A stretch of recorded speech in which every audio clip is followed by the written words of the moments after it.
Welcome to Shredder Fanfic. Like, subscribe, and hype video. Join members to gain early access to new videos. The main character, after dying in his previous life, he wakes up inside of Naruto, one of the big three. He gets reborn and he has to create a genius persona. What is he gonna do with his genius persona inside of Naruto?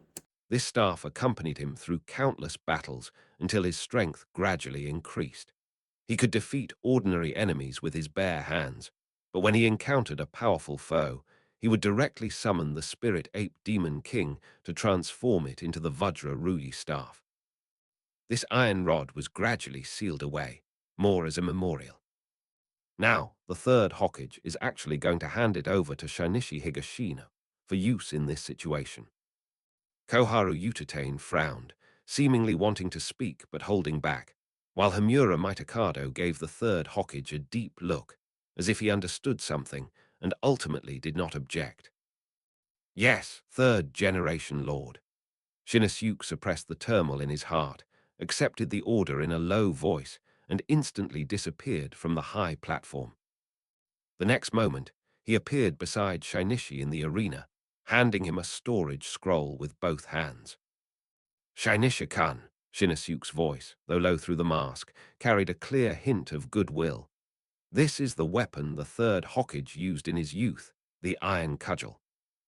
Upon hearing this, Shinichi's face showed a perfectly timed expression of surprise as he solemnly accepted the scroll with both hands. The third Hokage weapon from back then. Shinosuke nodded, then couldn't help but add in a low voice, "The third Hokage has high hopes for you, but Shinichi, you have already performed exceptionally well, far exceeding everyone's expectations. Don't push yourself too hard. Remember, no matter the outcome of this match, Konoha and the Hokage are proud of you." "I understand. Thank you, Senior." Shinichi took a deep breath, his eyes regaining their firmness and sharpness. He held the scroll horizontally in front of him and quickly formed a simple hand seal with his other hand. Untie.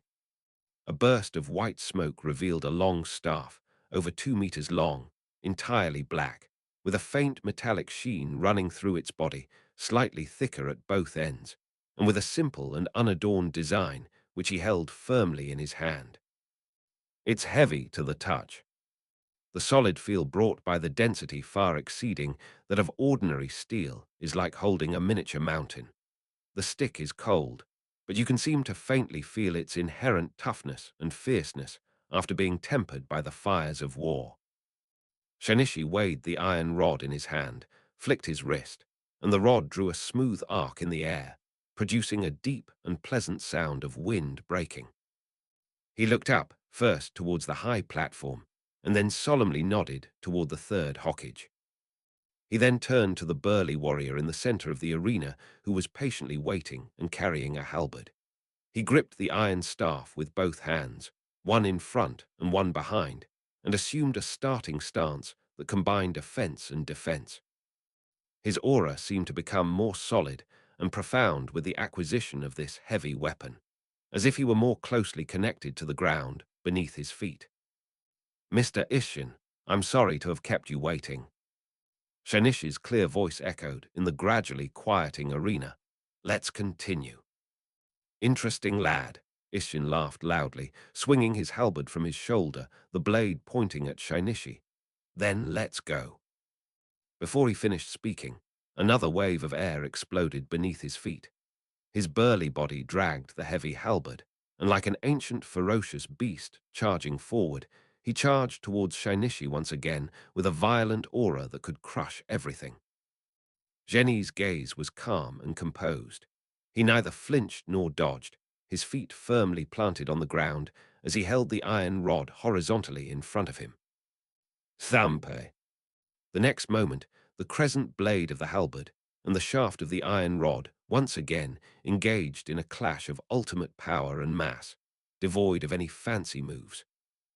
A deep, resounding boom, like the tolling of an ancient bell, accompanied by flying sparks and visible shockwaves, heralded the official start of a new and even more intense battle. This time, when Shinichi, wielding the iron rod, slid back only 2 steps before firmly standing firm against the terrifying impact. The stick hummed, but remained completely undamaged. Clang, clang, clang, clang. The collision between the iron rod and the halberd rang out continuously, like heavy hammers striking war drums, producing a deep, heavy, and awe-inspiring roar. Each impact generated visible shockwaves and scattered sparks. The ground beneath their feet continued to crumble and sink, the battle zone expanded, and dust filled the air. Jenny wielded the heavy iron rod with wide moves that were also exquisite and varied. He smashed, swept, picked, and stabbed, making the heavy iron rod seem like an extension of his own arm. The rod's shadow was so thick that it was both impenetrable in defense and fierce and powerful in attack. He actually fought to a standstill with a foreign warrior wielding a terrifying heavy halberd and possessing unparalleled strength, and the two were evenly matched. My God, Shinichi, is his staff technique that good too? Isn't he famous for his swordsmanship? His staff skills look pretty impressive. His strength seems immense, easily on par with his opponent. That was a brilliant move. The audience gasped in amazement. Shinichi had once again shattered their expectations. On the high platform, advisors Mitakado Hamura and Utatane Koharu watched the young man below, wielding a long black iron staff and calmly maneuvering and counterattacking amidst the shadows of halberds. Their eyes were somewhat dazed, as if they were seeing a scene from decades ago through time. This staff technique, this momentum, Koharu murmured, her tone complex. So similar. Mitakado Hamura pushed up his glasses, his gaze filled with reminiscence, and couldn't help but sigh. When Hiruzen was young, he was just as sharp and steadfast as a mountain. Hey, hey. The third Hokage, Hiruzen Sarutobi, didn't say much, but simply stroked his beard with a contented smile, his eyes barely concealing amusement. The battle is raging on the field. Drink. With a sharp look in his eyes, Zhen seized the moment when Yi Zin's sweeping halberd was about to lose its power. He changed his footwork quickly, his body cutting into the gap in the opponent's halberd shadow like a fish. He used his iron rod to stir and guide the halberd shaft, and then the rod tip, like a poisonous dragon emerging from its cave, stabbed fiercely into Yi Zin's abdomen with a spiraling force. Phoenix amidst flowers. This strike cleverly utilizes the opponent's strength and inertia. The timing, angle, and force are all exquisitely precise. He was struck in the chest and abdomen, and his burly figure was knocked back more than 10 meters by the enormous force. Good. Hit. The audience erupted in enthusiastic cheers. Squeak, squeak, squeak, squeak. However, a series of sharp, violent, and ear-piercing sounds, like the shrill cries of thousands of birds, suddenly rang out, interrupting the cheers of the audience. A violent, azure lightning, like a lightning snake breaking free from its restraints, instantly spread from his right arm, which was tightly gripping the halberd, and wrapped around the heavy halberd. The blade and tip of the halberd crackled with blinding arcs of electricity, emitting a chilling, explosive sound. The air seemed to be ionized, filled with a scorching atmosphere. It was from Kakashi that he learned Chidori. Not only that, Isshin went a step further and spent some time incorporating the form-changing techniques of Rasengan into it. The power is more controllable, and the form is more refined. What? Lightning release. How does this samurai know lightning release ninjutsu? Isn't he a samurai from the land of iron? The entire audience gasped in astonishment. The samurai of the land of iron were actually using the nature transformation of lightning release chakra, which completely overturned their understanding. It's not over yet, you Konoha ninjas. With a loud laugh, he stomped his feet on the ground and launched himself into the air again. With the halberd in his hand, crackling with boiling lightning, he cleaved down towards Jenny with the force to shatter everything. Lightning release, Chidori blade. This attack not only contained the previous terrifying brute force, but also added the unparalleled penetrating power, speed, and paralyzing effect of lightning release. In a flash, Zhen's eyes focused, and he raised the iron rod horizontally overhead with both hands. Boom! The thunder halberd clashed with the iron rod once again. But this time, the sound was completely different. In addition to the loud bang of metal colliding, there was also the booming of lightning. Blinding lightning exploded at the point of contact between the halberd blade and the staff, rushing wildly toward Shainish's arm and entire body. Well, Jenny groaned, feeling his arms go numb instantly. His body was pushed backward by the immense force of the halberd mixed with thunder, his feet carving two deep trenches in the ground. Oh! Shinichi let out a low growl. His arm muscles tensed to the limit and suddenly exploded, skillfully deflecting and turning in the direction the halberd blade was pressing down. Amidst the sickening clang of metal scraping against metal, the incredibly heavy halberd, crackling with lightning, was actually moved slightly to the side by him. However, just as Shinichi was about to move the halberd with all his might, his old strength was gone, and his new strength had not yet been generated, and his body was paralyzed by the lightning and his movements were stiff.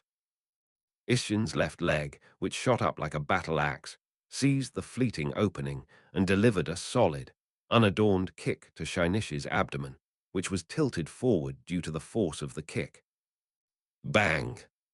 A heavy, muffled thud. Shainishi was thrown backward like a stone launched by a catapult, flying in an arc before his back, slammed heavily against the hard stone wall at the edge of the arena, dozens of meters away. Boom! The stone wall was dented by his smashing, covered with spiderweb-like cracks, and filled with smoke and dust. Cough, cough. Shinichi slid down the wall, kneeling on one knee. He barely managed to keep from falling by using his iron rod for support. He coughed a few times, thinking to himself, "That's enough. I've seen and felt enough. Next." This is incredible. This samurai's power and techniques are simply endless. He even used lightning release. He's nothing but a ferocious beast in human skin. It's incredible that Shinichi could do this. How old is he? His body hasn't even fully developed yet. Yes, if given a few years, he might be able to. No, he definitely can. In the audience, voices of worry, regret, and amazement surged like a tide.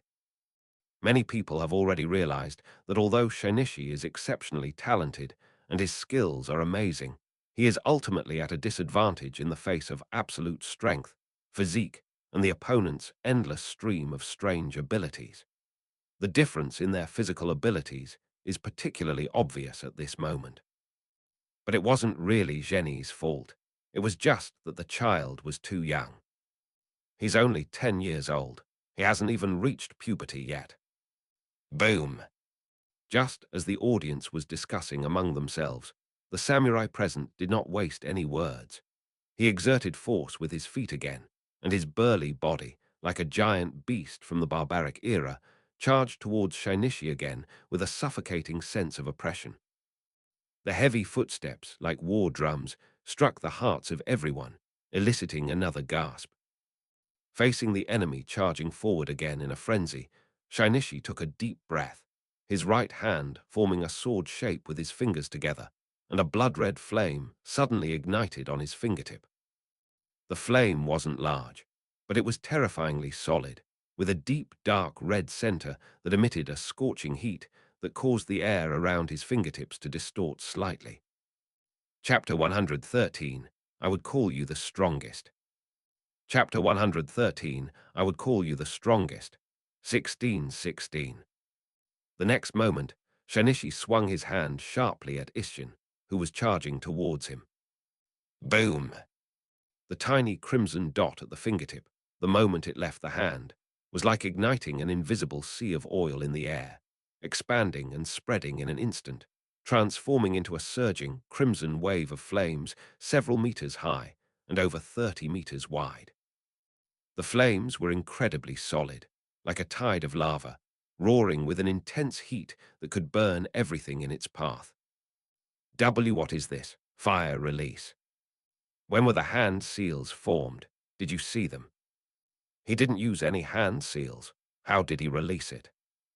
Instant cast. Fire release without hand seals. Impossible. The hand seals must have been formed too quickly. HMPH. Why not? Don't forget that Shinichi is a genius who developed the A-rank no seal ninjutsu Rasengan. The stands erupted in chaos, with countless people staring wide-eyed at this illogical scene. Which ordinary ninja doesn't need to form hand seals to guide chakra in order to release a ninjutsu. Even the most skilled person still has a brief imitation process. But Shinichi Higashino simply rubbed his fingers together and waved them. In the special viewing area, Fugaku Uchiha, who had been calmly observing the battle, suddenly stood up straight. His Sharingan had been activated again at some point, and the three Tomo were fixed on the surging wave of flames and Shinichi's figure behind them. For the first time, his face showed undisguised astonishment. How did he manage to instantly convert and manipulate the form of fire-style chakra like that? With this level of fire release mastery, are you an Uchiha, or am I? On the high platform, Mitokado Hamura adjusted his glasses, his gaze sharp as an eagle. He looked at the third Hokage beside him and asked, Hiruzen, is this the result of Shinichi's continuous development of fire release ninjutsu? Has it reached the point where it can be used instantly in this kind of battle? Hiruzen Sarutobi slowly exhaled a puff of smoke, his eyes reflecting the churning crimson flames in the arena.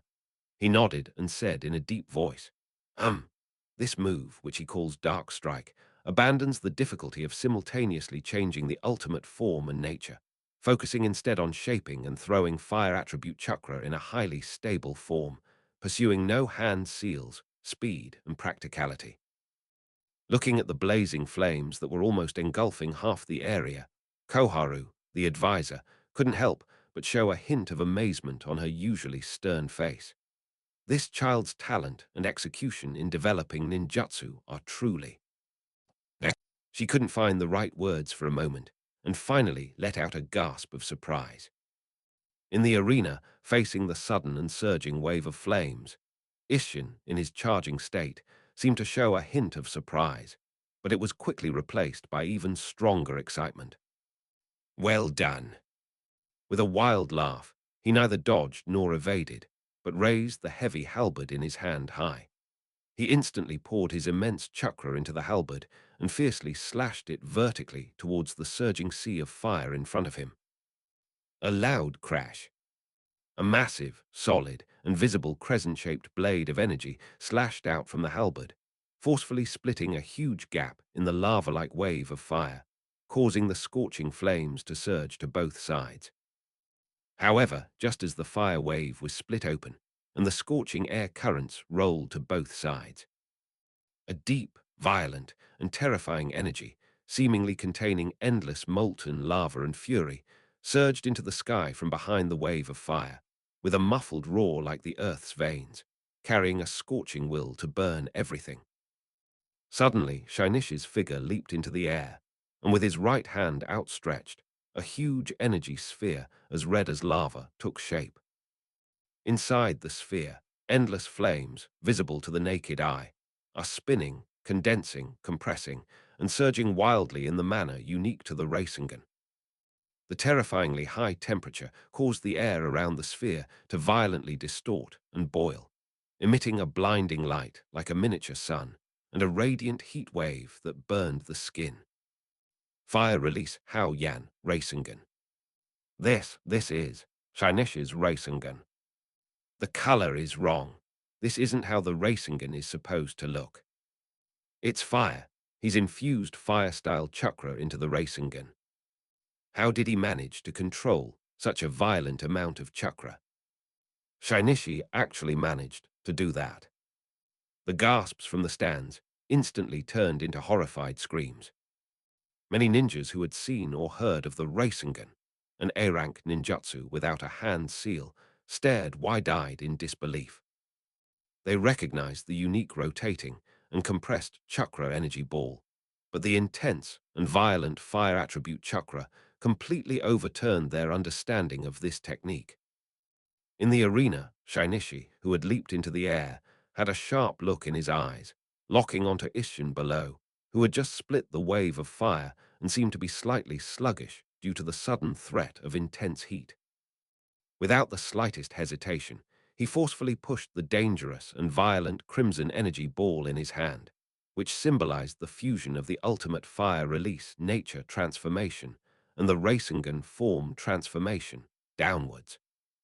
The crimson sun, trailing a distorted tail of heat, crashed down on the samurai on the ground like a falling fiery meteor carrying Shinichi. Wherever it passed, the air crackled and popped as it burned. At the critical moment, a thick, ancient, bronze-like metallic luster, as if it had been forged countless times, suddenly flashed across the surface of Yixin's body. A head of bronze and arms of iron. Boom! The crimson mini-sun collided squarely with the bronze-colored body. The earth-shattering explosion, accompanied by scorching flames and a violent shockwave, instantly engulfed most of the arena. The sturdy barrier trembled violently, emitting a hum that seemed to be straining under its own weight.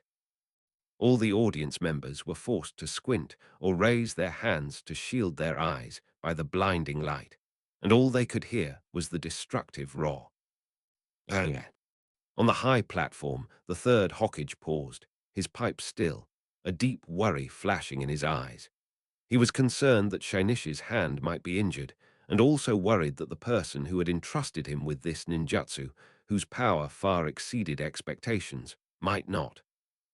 Tsunade's pupils contracted, and she instinctively leaned forward, muttering under her breath, "That brat! He used that move again. Does he even want his hand anymore?" Everyone else, whether ordinary villagers or ninjas from various clans, was horrified, overwhelmed by the terrifying power that far surpassed all previous encounters. Many were so shocked that they stood up abruptly. Inside the arena, the light and dust dimmed slightly. All that could be seen was that Yixin, who had transformed into a giant bronze statue, was still standing firmly in the same spot. The crimson flame Rasengan failed to knock him away. Instead, he managed to withstand it in a defensive stance. The blazing flames and violent spinning force raged and eroded his bronze-colored body, emitting a hissing and piercing sound as it burned and rubbed against metal. The bronze luster on his body flickered and shone, turning large areas crimson. He's putting up with it. With its incredible metallic body, it withstood this profound attack that could melt steel and vaporize rock. The ground beneath his feet kept crumbling and sinking, but his body remained as solid as a mountain, never retreating a single step. Shinichi hovered in midair, his right hand pressing down hard, veins bulging on his forehead. The two forces, which were displaying their most intense power, were locked in a brief stalemate. A few seconds later, boom! A second, even more violent explosion occurred. The stalemate finally exceeded a certain critical point and exploded. As if struck by an invisible giant hand, the two figures were sent flying backward in opposite directions at an even faster speed than when they arrived, each cutting through the air and finally crashing heavily onto the hard stone walls at the edges of the arena, one on the left and one on the right. Bang, bang. With a muffled thud, two spiderweb-like cracks appeared on the stone wall. The entire room was deathly silent. You could hear a pin drop. Everyone jumped to their feet, their eyes anxiously scanning the billowing dust on both sides. How is it? Who's winning? There's been no movement. A few breaths later. Cough. A soft cough came from the smoke and dust on the left. Shinichi leaned against the wall and stood up, slightly unsteady. His face was pale, his forehead was covered with fine beads of sweat, his right sleeve had many scorch marks, and his bare forearm was red and trembling slightly. Clearly, The blow he had just received had taken a heavy toll on him. Almost simultaneously, smoke and dust dispersed on the right side. Ishin also stood up. His samurai clothes were even more torn, and all the exposed skin on his face, neck and arms was an unnatural red, like metal that had been thrown into a furnace and was even steaming up wisps of white heat. But his posture was still upright, and his eyes were still sharp as knives. Well, after a brief silence, a deafening roar swept across the entire arena. It blocked it, it withstood it. That kind of powerful ninjutsu, he withstood it with his body. What kind of monster is this? Shinichi is so strong. That move was terrifying. Are both of them still able to fight? A sense of amazement, horror, and disbelief filled the air. Shinichi's devastating Rasengan and Ishin's terrifying defensive power that defies common sense are deeply imprinted in everyone's mind. Just when everyone thought that this fierce and exciting battle would continue and that the two would charge at each other again. Slap, slap, slap. A clear and powerful clapping sound rang out from the billowing dust on the right, breaking the deathly silence of the entire venue. Clapping his hands, he strode out from the scorch marks and smoke. His flushed face wore a carefree and satisfied smile as he stared intently at Shinichi opposite him. His gaze was as if he were admiring a peerless gem or assessing a formidable opponent worthy of his full attention. Great, great, great, that's wonderful. The warriors of the land of iron shouted, "Bravo." 4 times in succession, each shout louder than the last, filled with undisguised, almost excited admiration. Swordsmanship is solid, and its variations are agile. Staff and hammer techniques are extraordinary and powerful. Physical strength is tough and powerful, and it is beyond the ordinary. Your mastery of fire release techniques is astonishing and ingenious. Your tactical thinking is even more unconventional and unorthodox. You are simply a peerless genius born for battle. Yixin stopped in his tracks, no longer approaching, and just like that, across most of the messy place, his voice clearly carried to every corner, and he began to comment as if reciting a familiar story. Is it Shinichi Higashino? Finally, Ishin tilted his head slightly, looking Shinichi up and down at his still somewhat childish yet calm and composed face, and laughed loudly. You must be only about 12 years old, right? Amazing, absolutely amazing. At this age, to possess such comprehensive and astonishing combat power and such profound battle wisdom, ha ha ha. I wouldn't say there will be no one like him in the future, but you could certainly say there has never been anyone like him before. 12 years old, unprecedented. The audience listened quietly, many with strange expressions on their faces. The villagers and ninjas familiar with Shinichi, especially those from his class or who knew him, all had the same thought in their minds at this moment. The samurai is wrong. Shinichi is only 10 years old this year, and he still has 4 months until his 11th birthday. But the moment the idea of correction arose, it brought with it a deeper sense of shock and bewilderment. 12 years old. No, it's 10 years old. 10 years old, unprecedented. Upon careful consideration, setting aside preconceived notions stemming from age, and focusing solely on the performance of the warrior who had just confronted the monster head-on without being at a disadvantage, even forcing out the opponent's ultimate defensive technique and unleashing a world-shattering destructive ninjutsu. The samurai's words were exaggerated, but they seemed to be true. At this age, to reach this level is truly unprecedented, and perhaps even unparalleled in the future. Has Shinichi really become this powerful? We've always known he's a genius, but it seems we've still underestimated him by a great deal. He's only 10 years old, 10 years old. Countless viewers belatedly realized this, and their gazes toward the boy in the arena completely changed. Yixin seemed quite satisfied with the effect of his words. His smile vanished, and his expression became extremely solemn, even carrying a sense of ritualistic declaration. Shinichi Higashino, I Isshin no Ashina wish to call you the strongest. Upon hearing this, the arena fell into a deep silence. The word strongest resounded like a thunderclap in everyone's heart. A young samurai from a foreign country, who had just defeated two senior jonin of Konoha and whose strength was unfathomable, solemnly bestowed the title of strongest upon a 10-year-old chunin of Konoha in front of the entire village. This recognition is so heavy it's suffocating, yet so glorious it's dazzling. In the arena, Shinichi's expression remained unchanged, as if the deafening praise had not stirred much emotion in his heart. He simply calmed his breathing, looked at Isshin, and asked calmly, "Shall we continue, Mr. Isshin?" "Continue. Of course we should continue." Yizin burst into loud laughter, his laughter filled with pride and anticipation, but what he said surprised everyone. "But not now." His gaze shone brightly, as if he could already see the distant future. His tone became incredibly serious, as if he were making a sacred vow. "Your potential is boundless, like the newly risen sun, its light just beginning to unfold, far from its zenith, shining brightly. You have yet to fully display your talent, and my swordsmanship is still climbing ever higher. Today's battle was exhilarating, but I still crave more. Let's save our duel for another time.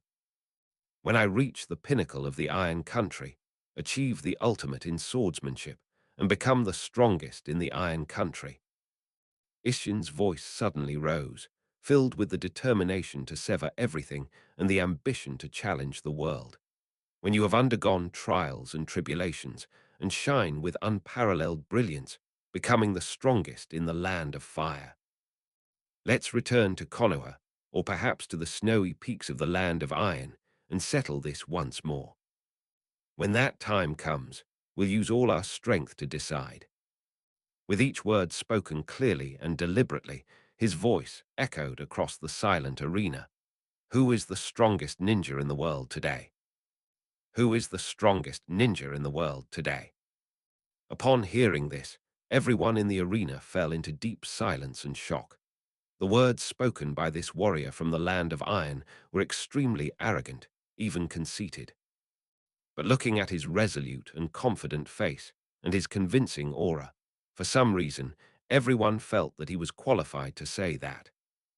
With the strength this young samurai has shown, he will surely reach the pinnacle of the land of iron and become the strongest samurai in the land of iron, or even the strongest samurai in history. And what about Shinichi? In an instant, everyone present turned their expectant and enthusiastic gazes toward the boy in the center of the room. I look forward to that day coming soon. As soon as he finished speaking, under the watchful eyes of everyone, Yixin said no more, turned around, picked up the halberd, and strode back to the passage he had come from. His back was free and resolute, and he really gave up and left.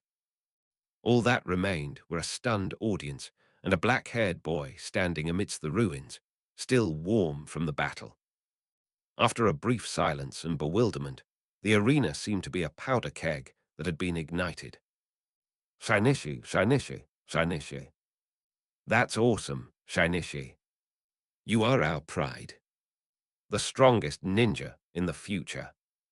The deafening cheers, applause, and whistles erupted like a tsunami, instantly engulfing the entire arena. The roar almost lifted the ceiling.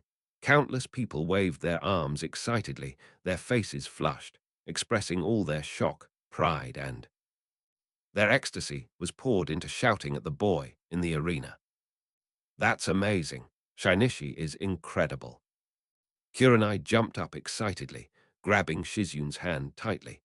Her beautiful red eyes were filled with pride and awe at her companion's strength. Shizun also revealed a genuine, relaxed smile.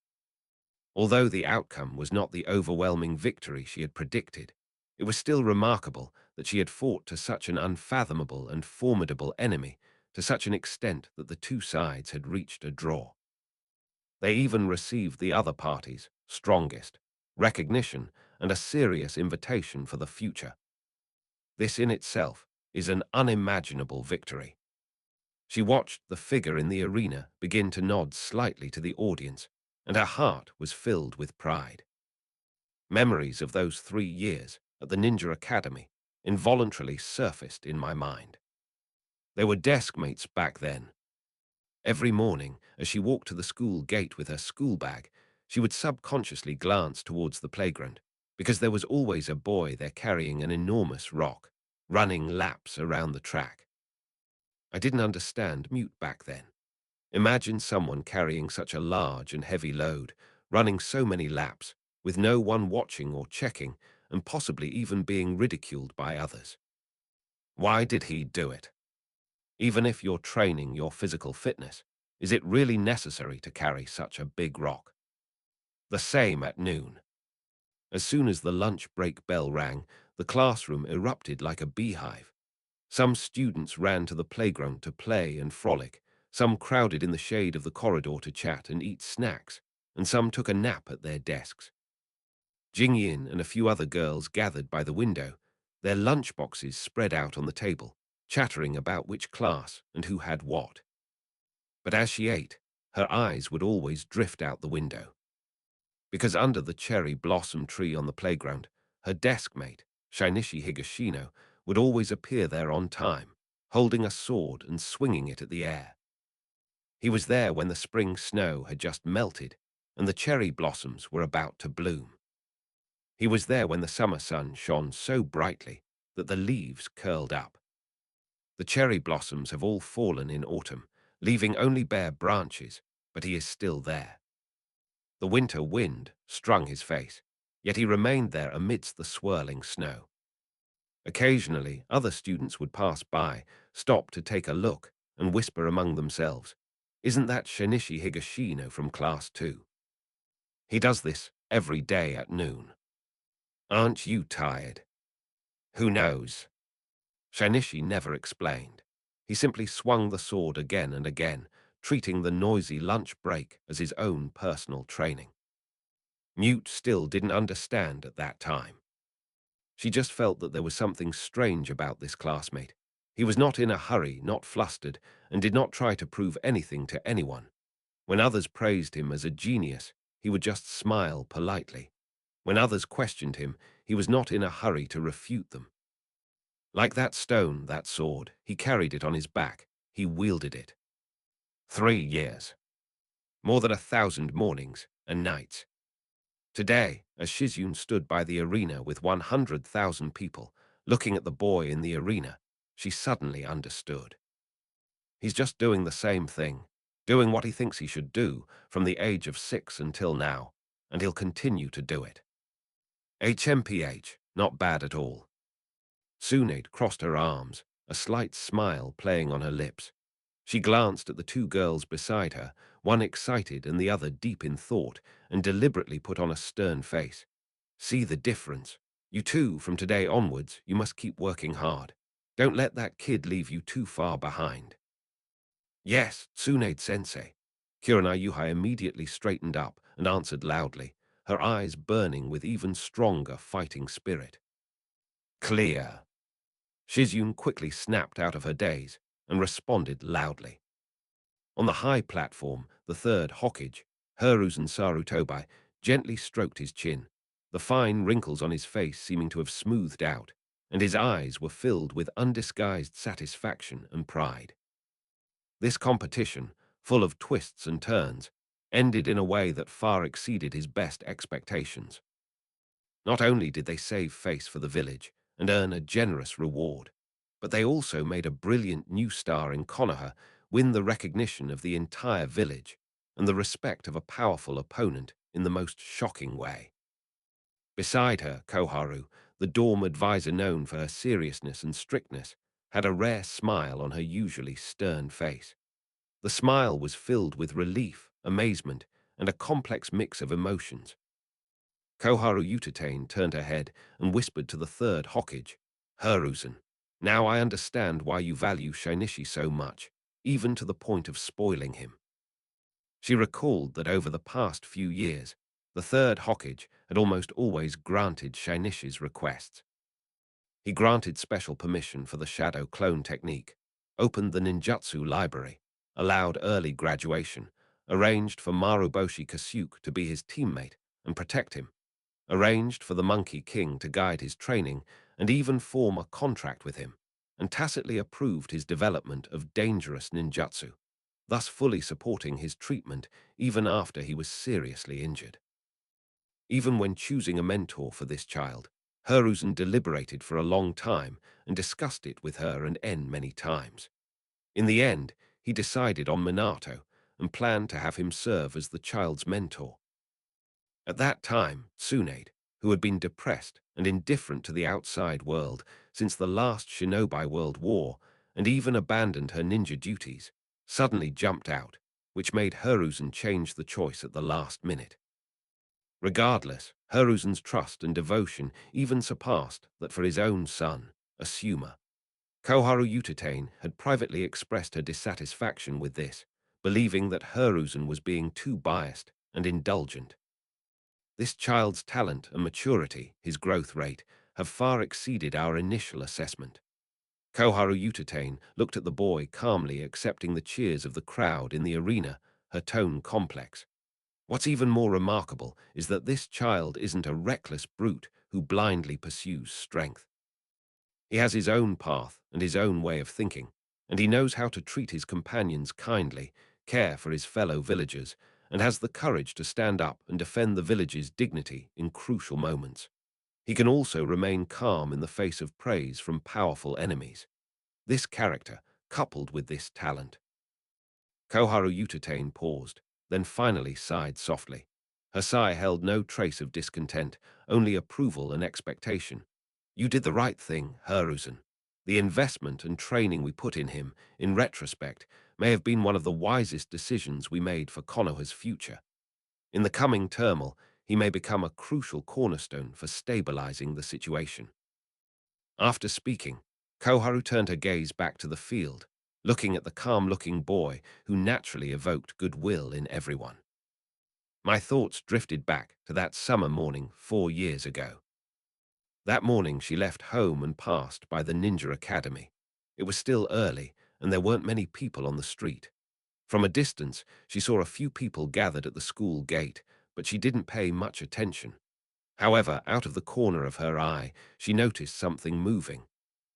It turned out to be a child, carrying an enormous rock on his back.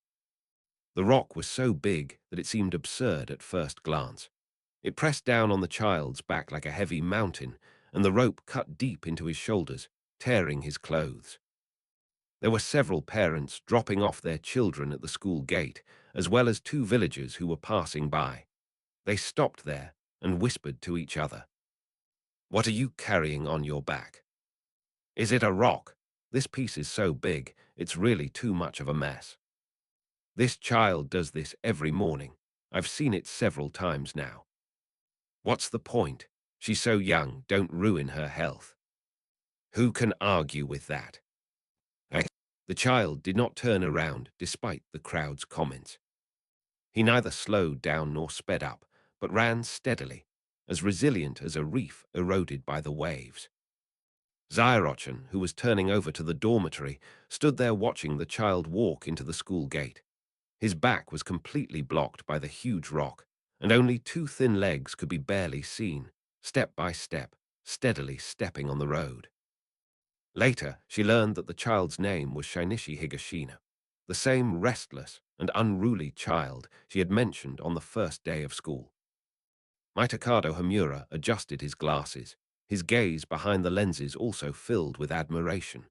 He said, not only that, the talent and potential he displayed in today's match, as well as the strongest recognition from that samurai, will greatly boost the village's morale during the war preparation period and unite the people. Its value far exceeds completing an S-rank mission. The commission from that samurai from the land of iron was well spent, and we, Konoha, will gain even more. As he spoke, he also looked at the composed young man in the room, and couldn't help but recall the day he passed by the Ninja Academy 4 years ago. It was summer, too. At 1 o'clock in the afternoon, the sun was scorching hot, the cicadas were chirping deafeningly, and the leaves of the old cherry tree on the playground were curled up by the sun. The whole tree looked like it was asleep. My Tom and N took a shortcut through the school's perimeter. As he passed the playground, he caught a glimpse of movement out of the corner of his eye and stopped. A child stands under the cherry blossom tree beside the empty playground. The child was holding a samurai sword. He raised the knife, then swung it down. Sheath the sword, raise the sword, and swing it down. Mitakado Hamura stood on the edge of the shadows in the distance, watching him swing his sword. Once, twice, 3 times, countless times. Mitakado Yan didn't count the details. He just watched the child repeat the monotonous movements over and over again. From the school buildings surrounding the playground, the faint sounds of other children's laughter and chatter could be heard. During lunch break, some were sleeping on their desks, some were chatting in the shade of the corridor, and some were sharing snacks they had brought from home. There was only this one child, standing under the scorching midday sun on an empty playground, swinging his knife again and again. Maitom and Yan stood there for a while, then left. He passed by several more times, sometimes on cloudy days, sometimes on sunny days, and sometimes even in scorching sun and torrential rain, but without exception. That child is always there. Later, when the child demonstrated his self-created ninjutsu, Rasengan, at the school opening ceremony, Mitakado Hamura was extremely shocked and realized that the child was actually Higashino Shinichi. The third Hokage listened to his two old friends' words and simply smiled slightly. His gaze remained fixed on Shinichi, as if he were gazing at the ever-burning, ever-brightening flame of Konoha's future. My thoughts involuntarily drifted back to that rainy night 4 years ago. After a moment, he came to his senses, took a drag of his cigarette, and slowly exhaled. This farce has finally come to a perfect end. And so, the strongest pact was made with that foreign warrior. Everyone knows that today's dramatic and thrilling exchange has come to an end with the departure of the foreign warrior who stirred up the storm. But the name Shinichi Higashino and the invitation to the battle of the strongest in the future ninja world were like a brand, deeply engraved on that afternoon and in the hearts of countless Konoha villagers and ninjas. Chapter 16 has been updated. Please vote with monthly tickets, recommendation tickets, and support. Chapter 114, What Little Brat? Go talk to my psychic powers. Chapter 114, What kind of little punk are you? Go talk to my psychic powers. 2 chapters combined. As evening fell, the streets and taverns of Konoha were bustling with more activity than ever before. My God, you really missed out by not going today. A ruddy-faced villager patted his friend on the shoulder, spitting as he spoke. That samurai from the land of iron, wow, he's really something. Although his methods are a bit, not so refined, even the Crimson Jonin and the Hisashi Jonin were defeated by him. What, even those two? His companion was so shocked that he almost dropped his wine glass. Absolutely, but the best part is yet to come. The uncle's eyes lit up, and he gestured wildly. Our village's Shinichi, Higashino Shinichi, that kid stepped up. Good heavens, you didn't see it. He went head-to-head with that samurai, even breaking his sword. Then, with a whoosh, he unleashed a sea of fire with a wave of his hand, without even needing to form hand seals. He took a swig of his drink, lowered his voice, and said mysteriously, "That last move was truly terrifying." A fiery red ball, like a miniature sun, slammed down, and the samurai's entire body turned into a bronze statue just to withstand it. After the fight, guess what? The samurai actually clapped his hands and in front of everyone declared that Shinichi was some kind of unprecedented genius, and even said he was willing to call him the strongest. They agreed to fight again, when they had both become the strongest in their respective countries. The strongest? Shinichi is only 10 years old, the friend gasped. He's going to be the strongest ninja in the future. Well, that's about right. With Shainish's talent, he'll definitely become the strongest ninja of this era. Is that so? As expected of Shainishi, my friend exclaimed. I used to just think this kid was outstanding, but today I realize I had seriously underestimated him. Similar discussions buzzed throughout Konoha, with excitement, pride, and amazement permeating the air amidst the cooking smoke and lamplight. The Hokage office was brightly lit. A staff member from the mission department was bowing as he gave his final report to the third Hokage. My lord, Mr. Ishin, the client, has just settled all payments at the mission reception desk, the staff member reported. He expressed extreme satisfaction with this exchange, believing it to be well worth the money. In addition to the basic 500,000 taels, he also added an extra 2 million taels according to the highest standard, bringing the total to 2.5 million taels, which has all been deposited into the treasury. Hiruzen Sarutobi, seated behind his large desk, nodded upon hearing this, a gentle smile on his face. Yes, although this matter was fraught with twists and turns and caused quite a stir, the final result was ultimately quite good. After a moment's thought, he continued, since it was Shainishi who faced off against the client in the final showdown, and Shainishi's performance earned the client's approval, then let's consider this special mission completed under Shainishi's command. The mission records and reward distribution will be handled accordingly. Yes, Lord Third Generation, I will arrange it immediately, the staff member replied respectfully. Oh, by the way, the third Hokage seemed to remember something and casually asked, where is that client, Ishin-san, now? Has he already left Konoha? Reporting to the Hokage, Mr. Ishin is currently dining at the Ajino Takumi restaurant in the village, the staff member replied. According to the person accompanying him, he plans to leave the village and return to the land of iron after finishing his meal. The report should have ended there, but a very strange look appeared on the staff member's face, as if what was about to be said was difficult to say. He hesitated for a moment, then added, the other 3 generations of masters, before leaving after paying their commissions, asked us a question. Oh, what's the problem? The third Hokage raised his eyes. The staff member organized his thoughts and tried to repeat the story verbatim. He asked Konoha if they needed mercenaries for the upcoming war. If so, he could serve as a mercenary for Konoha on the battlefield, and the price was negotiable. Hiring mercenaries. Hiruzen Sarutobi was slightly taken aback at first, and then a feeling mixed with absurdity and amusement welled up in his heart. Historically, only various forces and nobles from different countries have come to Konoha to issue missions and hire Konoha ninjas. When has anyone ever asked Konoha if it needed to hire mercenaries? The warriors of this iron country are truly unique in their belligerence and mindset. Although the Third Shinobi World War has not yet officially broken out, border frictions are constant, major powers are preparing for war, and tensions are about to escalate.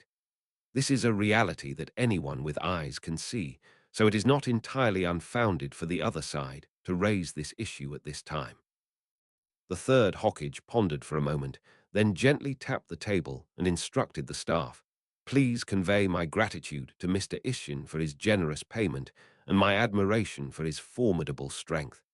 As for the matter of hiring mercenaries, please convey to Mr. Ishin that Konoha appreciates his kindness. However, since its founding, Konoha has relied on the unity and strength of its ninjas to protect its homeland, which is sufficient to meet any challenge. We have full confidence in our ninjas. Furthermore, as a permanently neutral country, the Land of Iron has a tradition and stance that its samurai do not participate in battles between ninjas. As a renowned samurai of the Land of Iron, if Mr. Ishin were to be employed by Konoha to participate in the war, it would likely affect the Land of Iron's neutral stance and Mr. Ishin's own reputation. Konoha appreciates this sentiment. The staff member understood immediately and bowed, saying, yes, I understand. I will definitely convey the Hokage message to Mr. Ishin properly. Go. After the staff left, the office returned to silence. After a moment, he seemed to suddenly remember something. His eyes narrowed slightly, and he spoke in a deep voice to the empty corner of the office. You too, go and check on Jen. Make sure that nothing unnecessary happens in the next few days. His tone was calm, and without needing to be explicitly stated, the Anbu instantly understood the Hokkage's intention and looked at Sukyun. Keep an eye on Elder Shimura Danzo, who always sees all potential threats, especially powerful outsiders he can't control, as thorns in his side, and often does extreme things in the name of for Konoha. But in the end, the Hokkage always has to clean up the mess and take responsibility. Yes. After two brief responses, there was a slight movement in the air in the office before silence returned. Hiruzen Sarutobi sighed softly, rubbing his temples, hoping this was just unnecessary. That samurai Isshin was flamboyant, and his behavior was controversial, but he was a legitimate client who had demonstrated great strength and received a generous reward. He came to Konoha to commission a match, and then mysteriously disappeared or even died.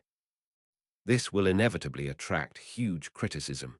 Even if it wasn't Konoha that did it, Konoha will still have to take the blame. Isshin was unaware of the arrangements taking place in the Hokkage's office, and even if he had known, he wouldn't have cared. At this moment, he was in the Wei Zhai Jiang restaurant, enjoying several large plates of signature grilled meat and Zheni Mapo tofu, completely oblivious to the complex gazes from the surrounding diners, a mixture of awe and curiosity. Having eaten and drunk his fill, Yixin slammed a few banknotes on the table, shouldered his iconic, awe-inspiring halberd, and strolled out of the shop amidst the somewhat nervous, yet composed, "Welcome to visit again next time" from the shop owner, Fujiwara. The streets of Konoha were just beginning to light up, and a cool evening breeze was blowing. His tall figure and the weapon he wielded made him stand out among the passers-by. Wherever he went, people instinctively made way for him, and whispers gathered behind him. Look, that's the person. It was he who brought together the true Red Jonin and the Hizashi Jonin. SHH, keep your voice down. He ignored all the discussions and simply walked along the main road with unhurried but large strides towards the gates of Konoha. His expression was calm, even carrying a hint of languor after a hearty meal, as if he wasn't the one who had stirred up a storm in the arena today and made the strongest pact with the genius of Konoha. The afterglow of the setting sun cast a long shadow of him, overlapping with the shadow of the halberd slung diagonally over his shoulder, projecting onto the neat road of Konoha, gradually fading into the distance. Root Danzo. What a nobody. Go talk to my psychic abilities. He left seemingly nonchalantly and without any precautions, but in reality, he had already prepared an escape route. Long before he officially entered Konoha as the samurai Isshin, on the night he met up with his original body in Tsukumi village and signed the summoning contract 2 days ago, everything had already been arranged. At that time, in addition to adjusting the clone's attributes and signing a summoning contract, the main body also released 2 additional shadow clones. The 2 shadow clones set off simultaneously, stealthily heading northwest towards the land of fire. Judging by the time, we should be nearing the land of grass by now. One of the shadow clones carried a bottle of the original's blood. As long as he steps out of the Konoha gates at this moment, and the safe distance is confirmed, Higashino Shinishi's main body, who is staying in Konoha, can instantly dispel one of his shadow clones with a thought, and the memories and information will return. Then, when the other shadow clone, who is far away in the land of grass, sees the shadow clone next to him return, he will immediately know that the matter of Konoha is over. The rest is simple. That shadow clone uses the blood of the original body it carries as a medium to perform summoning techniques. At that time, regardless of any undercurrents within or outside Konoha, and regardless of whether the so-called Root or any other people who covet him actually dare to make a move, He can be summoned directly from near Konoha to the land of grass using a summoning technique that ignores spatial distance. This is the greatest source of his confidence to go to the meeting alone and stir up trouble in Konoha. It is the composure that puts him in an invincible position from the start. The magnificent gates of Konoha were now in sight. The guarding ninjas watched him approach with complex expressions, but after checking his documents and verifying his identity, they silently made way for him. Isshin glanced back one last time at the hidden leaf village, where night was falling and the village was brightly lit. His gaze lingered briefly on the towering Hokage rock before he chuckled softly. He turned around and strode out the door, his figure quickly disappearing into the darkness and the outline of the distant mountains. The ninjas guarding the door watched the direction he disappeared in, and they all secretly breathed a sigh of relief. This troublesome and powerful guest has finally left. What they didn't know was that almost at the same moment, Yixin's figure disappeared around the corner. In a remote mountain forest, somewhere in the land of grass, a cloud of white smoke exploded. Tall and imposing, Isshin, carrying a halberd, stood there leisurely, gazing southeast towards Konoha, a satisfied smile on his face. Our journey to Konoha has come to a successful conclusion. There's something very interesting. After saying the last sentence, the shadow clone who used the summoning technique turned into a cloud of white mist and dissipated in the night wind, returning directly to Shinichi Higashino's original body in Konoha. Oh, sensing the message transmitted after the shadow clone returned, Isshin grinned. This is actually quite interesting. Half an hour later, at the edge of the same forest, the trees were broken at the roots and lay scattered on the ground. The road twisted beyond recognition, as if it had been ravaged by a giant beast. 7 or 8 corpses lay sprawled amidst the chaos. Judging from the headbands they wore and their uniform clothing, they were clearly ninjas from Kusagakure. The deaths were mostly swift and clean, with skulls shattered, split in two or twisted and deformed by immense force, exuding the efficiency and intimidation brought about by pure violence.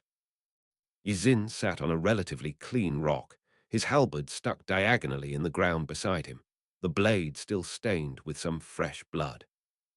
He was observing with great interest the young couple in front of him, who were still shaken and supporting each other.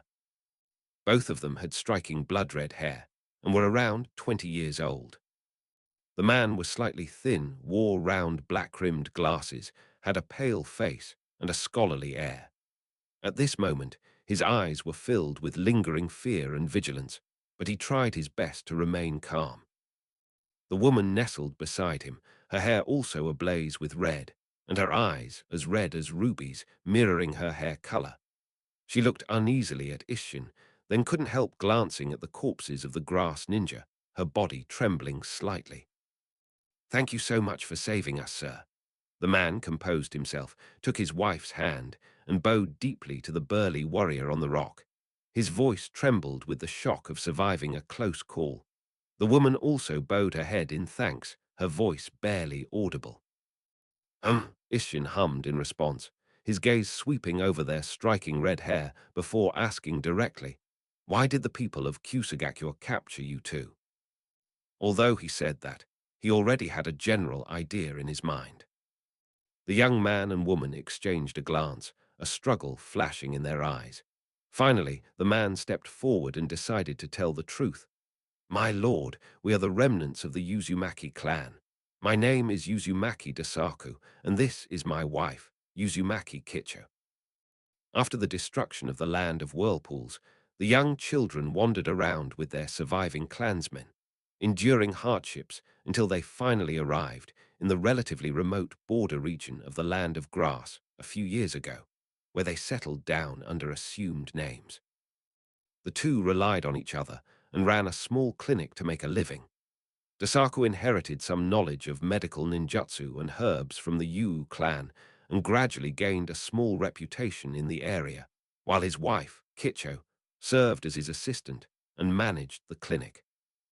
Life could have continued peacefully like this, until a few days ago, an unexpected event shattered the tranquility. A severely wounded and dying ninja from Kusagakyo was taken to their clinic by his comrades. After examining the injuries, Deos discovered that they were too severe, and with his medical skills and the available resources, there was simply no way to save the patient. Just as he was about to declare his inability to do anything, his kind wife, Kicho, couldn't bear to watch a life slip away before her eyes and made a decision. She let the dying Kusanagi bite her arm. A miracle happened. After biting Kicho's arm, the severe injury to the grass ninja stabilized and began to heal at a speed visible to the naked eye. The person was saved. However, it brought disaster. After recovering and returning to the village, the grass ninja not only failed to repay the life-saving grace, but also reported on the miraculous healing ability of the butterfly cicada. Soon, a group of grass ninjas came to their door and tried to forcibly take the couple away without explanation, clearly intending to control Gicho's and perhaps Dasaku's medical skills as medical resources. Resistance was futile. Just as they were in despair, being taken away to Kusagakyo, this man carrying an exaggerated weapon. Like a war god, the samurai descended from the sky and annihilated all the grass ninjas with overwhelming force. That's how it all happened. After finishing his account, Uzumaki Dasaku bowed deeply again. Beside him, Kicho held her husband's hand tightly, her eyes still filled with fear. I see, Ishin nodded, his face revealing little emotion, but inwardly he thought, just as I thought. Red hair, healing abilities, hiding in the grass. It seems this couple is most likely Xiang's parents in the future. So what are your plans next? Whirlpool Deos and Whirlpool Guide exchanged a glance, their faces showing the same bewilderment and helplessness. They couldn't stay in the land of grass anymore and in other places. They had already tasted the hardships of a nomadic life, not to mention the possibility that other ninja villages or forces might covet their abilities. Seeing the two remain silent, Yixin didn't try to persuade them further. He simply shouldered his halberd, turned around, and walked into the depths of the forest, leaving behind the words, "If you have nowhere to go, just follow me. If you're willing, come along." His pace wasn't fast, but he showed no sign of waiting. The couple looked at each other again, their eyes filled with hesitation and unease. Should we continue wandering aimlessly, awaiting unknown misfortune? Or should they follow this powerful, mysterious warrior who seems to have no ill intentions towards them? Finally, Uzumaki Dasaku gritted his teeth and gripped his wife's slightly cool hand tightly. "Let's follow them, Gui Dai," he said softly, his eyes hardening. "At least this saved our lives." Gui Dai nodded, the fear in her red eyes receding slightly. Looking at the imposing figure in front of her, she softly hummed in agreement. Without further hesitation, the two took their steps and followed the figure carrying the enormous weapon, gradually disappearing into the dense jungle. Chapter 115. Old Man, Spotted remembered that summer 4 years ago. Chapter 115. Old Man, Spotted remembers that summer 4 years ago. A few days later, in the land of grass, deep within an underground cave. The colossal outer path golem stands silently in the center of the cave, like a still mountain. Countless root-like tubes, like blood vessels or vines, extend from its trunk, densely connecting to the withered figure at the bottom of the golem. That was a person. It was more like a skeleton dried by time than a human. His long, grey hair almost dragged on the ground, and his skin clung tightly to his bones, with layers of wrinkles like the bark of an ancient tree. Several thick, tubular objects pierced his back, firmly fixing him to the bottom of the golem. He just stood there with his head down, motionless, as if he had been dead for many years. The cave was so quiet that only the sound of dripping water could be heard. Madara-sama, Madara-sama. A white figure emerged from the rock wall. It was White Zetsu, with his usual carefree smile on his face. Something really big has happened in Konoha. White Zetsu leaned close to the gaunt figure, his voice tinged with excitement. It's a super big thing. The skeleton stirred slightly, its eyelids twitching a little. Madara Uchiha slowly opened his eyes. What kind of eyes were those? Sharingan.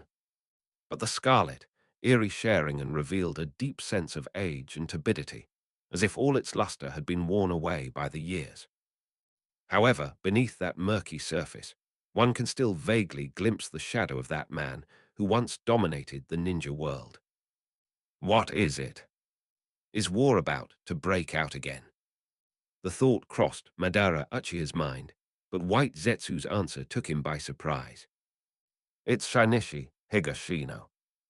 White Zetsu waved his arms excitedly. Lord Madara, do you remember that Shinichi Higashino I mentioned to you before? That brat from Konoha? Shinichi Higashino. 4 years later, upon hearing that familiar name again, Madara Uchiha was momentarily dazed, his thoughts drifting uncontrollably back to that summer 4 years ago. It was a very hot summer. Even though he was deep underground, where there was no sunlight, he couldn't seem to escape the heat. The air in the cave was so stuffy it made him feel uneasy. The sound of dripping water continued tirelessly, one drop after another, as if counting down the days for his decaying body. He's too old. So old that he couldn't remember how many years he had been here. So old that his skin was stuck to his bones and looked like it would fall apart at any moment. So old that he could only rely on the outer path statue to keep him alive until the very end. He is going to die. Madara Uchiha was well aware of this. This body wouldn't last more than a few years, but he hadn't yet finished what he needed to do. Project Moon Eye, Infinite Tsukuyomi. That world, free from war and suffering, that only he could create. Nagato. That child from the Uzumaki clan possesses the eyes he bestowed upon him. When the time is right, Nagato will become the executor of collecting the tailed beasts, revive him with the Rinnegan, and help him complete his plan. But Madara Uchiha suddenly realized that perhaps one executor was not enough. He also needed a supervisor or a guide. A person who can supervise and guide Nagato, ensuring the plan doesn't go astray. A person who can keep an eye on the plan even after his death. So he dispatched White Zetsu to Konoha to see if the Uchiha clan had any suitable children. Lord Madara, I'm back. White Zetsu emerged from the rock wall, his face gleaming with excitement. Madara Uchiha opened his eyes and looked at it. How's it going with the Uchiha clan? White Zetsu scratched his head. Uchiha, I've looked at them, and they don't seem to have any particularly outstanding kids, they're just so-so. Madara Uchiha frowned slightly. No suitable child. However, Lord Madara, White Zetsu's voice suddenly rose, as if he had remembered something particularly interesting. I saw a really fun kid at the Konoha Ninja Academy. What child? His name is Shinichi Higashino. He just started school recently, but guess what? He carries a huge rock to school every day. White Zetsu gestured wildly. That rock is huge, several times bigger than him. He just carries it on his back and keeps running. Madara Uchiha remained silent for a while. That's all. And another thing, and another thing. Baiju completely ignored his tone. That kid doesn't play during his lunch break either. He just practices his sword by himself on the playground, swinging it again and again, so seriously. I watched him practice for a long, long time. My eyes were getting sore, and he was still practicing. Are you done talking? And there's more, I also saw. All right. Baiju's voice abruptly stopped. Madara Uchiha closed his eyes, his voice tinged with weariness. Next time, go see the Uchiha. Oh, yes, Lord Madara. White Zetsu muttered to himself as he slowly merged into the rock wall. Some time later. Lord Madara, I'm back. Explain. I went to check on the Uchiha group again, and there really aren't any particularly good prospects. There are a few kids who are all right, but they're just so-so. They're nowhere near as good as you. Um, However, Lord Madara, that Shinichi Higashino, he's done something interesting again. White Zetsu's voice became excited again as he said this. Madara Uchiha's eyelid twitched. He is. Shut up. White Zetsu, shut up. Next time, I'll only watch the Uchiha. Yes, Lord Ban. Some more days passed. Lord Madara, there's really nothing wrong with the Uchiha clan. But that Shinichi Higashino, he. Go out. The White Jushin Mountains have disappeared. I don't know how many times this has happened. Lord Madara, I really looked into the Uchiha clan this time. There's a kid named Uchiha Shisui who seems to have good talent, but he's still too young. He hasn't even attended the Ninja Academy yet. Um, but Lord Madara, do you still remember that Shinichi Higashino? He. That's enough. Madara Uchiha opened his eyes and looked at the white figure. In his cloudy eyes, a rare hint of helplessness or even exhaustion was revealed. I'm sending you to see the Uchiha. Yes, yes, I went to see it. I didn't ask you to keep an eye on that brat. Yes, yes, I know, I know. Then why do you bring him up every time you come back? White Zetsu scratched his head, his expression utterly innocent. Because he's really interesting, Madara-sama. I don't know why, but I just like looking at him, it's like. Right, a sense of familiarity. In human terms, he just gives me a sense of familiarity, and I can't help but look at him, and then I can't help but want to tell Madara-sama. Madara Uchiha fell silent. A white Zetsu, which is not even human or even animal, felt a sense of kinship with a Konoha orphan he didn't know. He was too old to ponder these strange things, much less to argue with this heartless fellow. But he had really had enough. Starting today. Madara Uchiha took a deep breath and said, word by word, go to Konoha and do only one thing. Keep an eye on the Uchiha clan and see if there are any suitable, talented individuals. The children who are capable, the rest, don't look at them. Don't listen to them. Don't worry about them. Don't remember them. And don't come back to me to tell them. But that Shinichi Higashino. No Shinichi Higashino.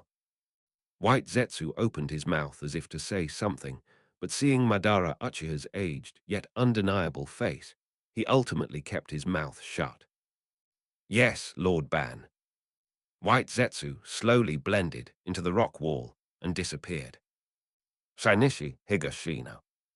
That name suddenly and unexpectedly entered his mind in that hot summer 4 years ago. Although Madara Uchiha had never seen this kid before, he had formed a certain impression of him through White Zetsu's repeated descriptions. A child who runs with stones on his back every morning and swings a knife alone on the playground at noon, seemingly unaware of the meaning of fatigue. Inside the cave, the water droplets continued to drip. One moment, one moment. Madara Uchiha closed his eyes and remained motionless, his thoughts gradually drifting away from the summer of 4 years ago and back to the present. Speaker. Madara Uchiha spoke in a hoarse, low voice. What has that brat from Konoha done this time? Just consider it a way to pass the time. Listening to it won't hurt. Upon hearing this, White Zetsu immediately became excited. Hey, Lord Madara, you have no idea. This was absolutely amazing. Madara Uchiha listened quietly as White Zetsu excitedly recounted what had happened at the Konoha arena. Swordsmanship versus swordsmanship, polearms against polearms, fire release without hand seals, absolute defense. Both displayed a level of skill far exceeding their respective ages, especially that brat named Shinichi Higashino. But none of this stirred Madara Uchiha's heart. Only the invitation to the final battle for the strongest ninja in the future piqued his interest. Is it the strongest? Madara Uchiha closed his eyes, waiting for his future resurrection. By then, that brat named Shinichi Higashino should have grown up. If he were still alive then, if he still deserved that title. Thinking of this, Madara Uchiha's lips twitched slightly. Let's give it a try. Let Madara Uchiha see for himself just how good this brat named Shinichi Higashino really is, and whether he's even worthy of being called the strongest. Chapter 116. I set off in the name of genius. Chapter 116. I set off in the name of genius. End of volume. Konoha Hidden Village, Ajino Takumi Restaurant. The atmosphere inside the private room was lively, filled with the aroma of oily food and cheerful laughter. Cheers! The 10th class's dinner party is underway. When Tsunade learned that the A-Rank's special mission that had caused such a stir had ultimately been credited to Shinichi, and that the reward was incredibly generous, she immediately started urging Shinichi to treat her to a meal, under the pretext of celebrating the student's rise to fame. Don't be shy, this kid struck it rich today. Tsunade waved her hand heartily, downing a large cup of sake first, her cheeks flushing slightly. Then she called out towards the door, "Boss, 5 more servings of grilled meat, 3 jugs of sake. Oh, and 2 more servings of mapo tofu too. Shizune, Kurenai, order whatever you want. Don't skimp on this brat's money." Shizune looked at the expensive prices on the menu and felt a little embarrassed, while Kurenai smiled and ordered a few of her favorite side dishes. Shinichi sat in the main seat, and the fish head was deliberately facing him. He maintained his usual gentle smile, but upon closer inspection, the smile seemed slightly stiffer than usual. 8,500,000 taels. He only received 850,000 taels. According to Konoha's rules, after deducting necessary mission costs, taxes, and village development funds, the ninja who carried out the mission would receive 50% of the remaining amount as personal compensation. So, in the end, he only received 850,000 taels. Is 850,000 taels a lot? For the vast majority of ninjas, especially Chunin, this is undoubtedly a huge sum of money that would make others envious. They might not be able to save up this much, even after many years of hard work. To outsiders, Shinichi Higashino must have struck it rich today. But only Shinichi himself knew in his heart, whose flesh each tail of silver had been cut from. It's so dark, it's incredibly dark. The evil exploitative class, Konoha's cut, is too ruthless. This allocation system must be reformed. When I become Hokage in the future, I will definitely increase the distribution ratio of ninja mission rewards and improve welfare and security so that every ninja who sheds blood for the village can receive the reward they deserve. Wrong. The thought had barely crossed his mind when Shinichi suddenly froze. I've already become Hokage. Why would I need to reform anything? Shinichi, that was truly amazing. At that moment, Kurenai's praise brought him back to reality. Yes, yes, Shizune nodded vigorously in agreement. Shinichi composed himself, put on his usual gentle smile, and responded to his companion's congratulations.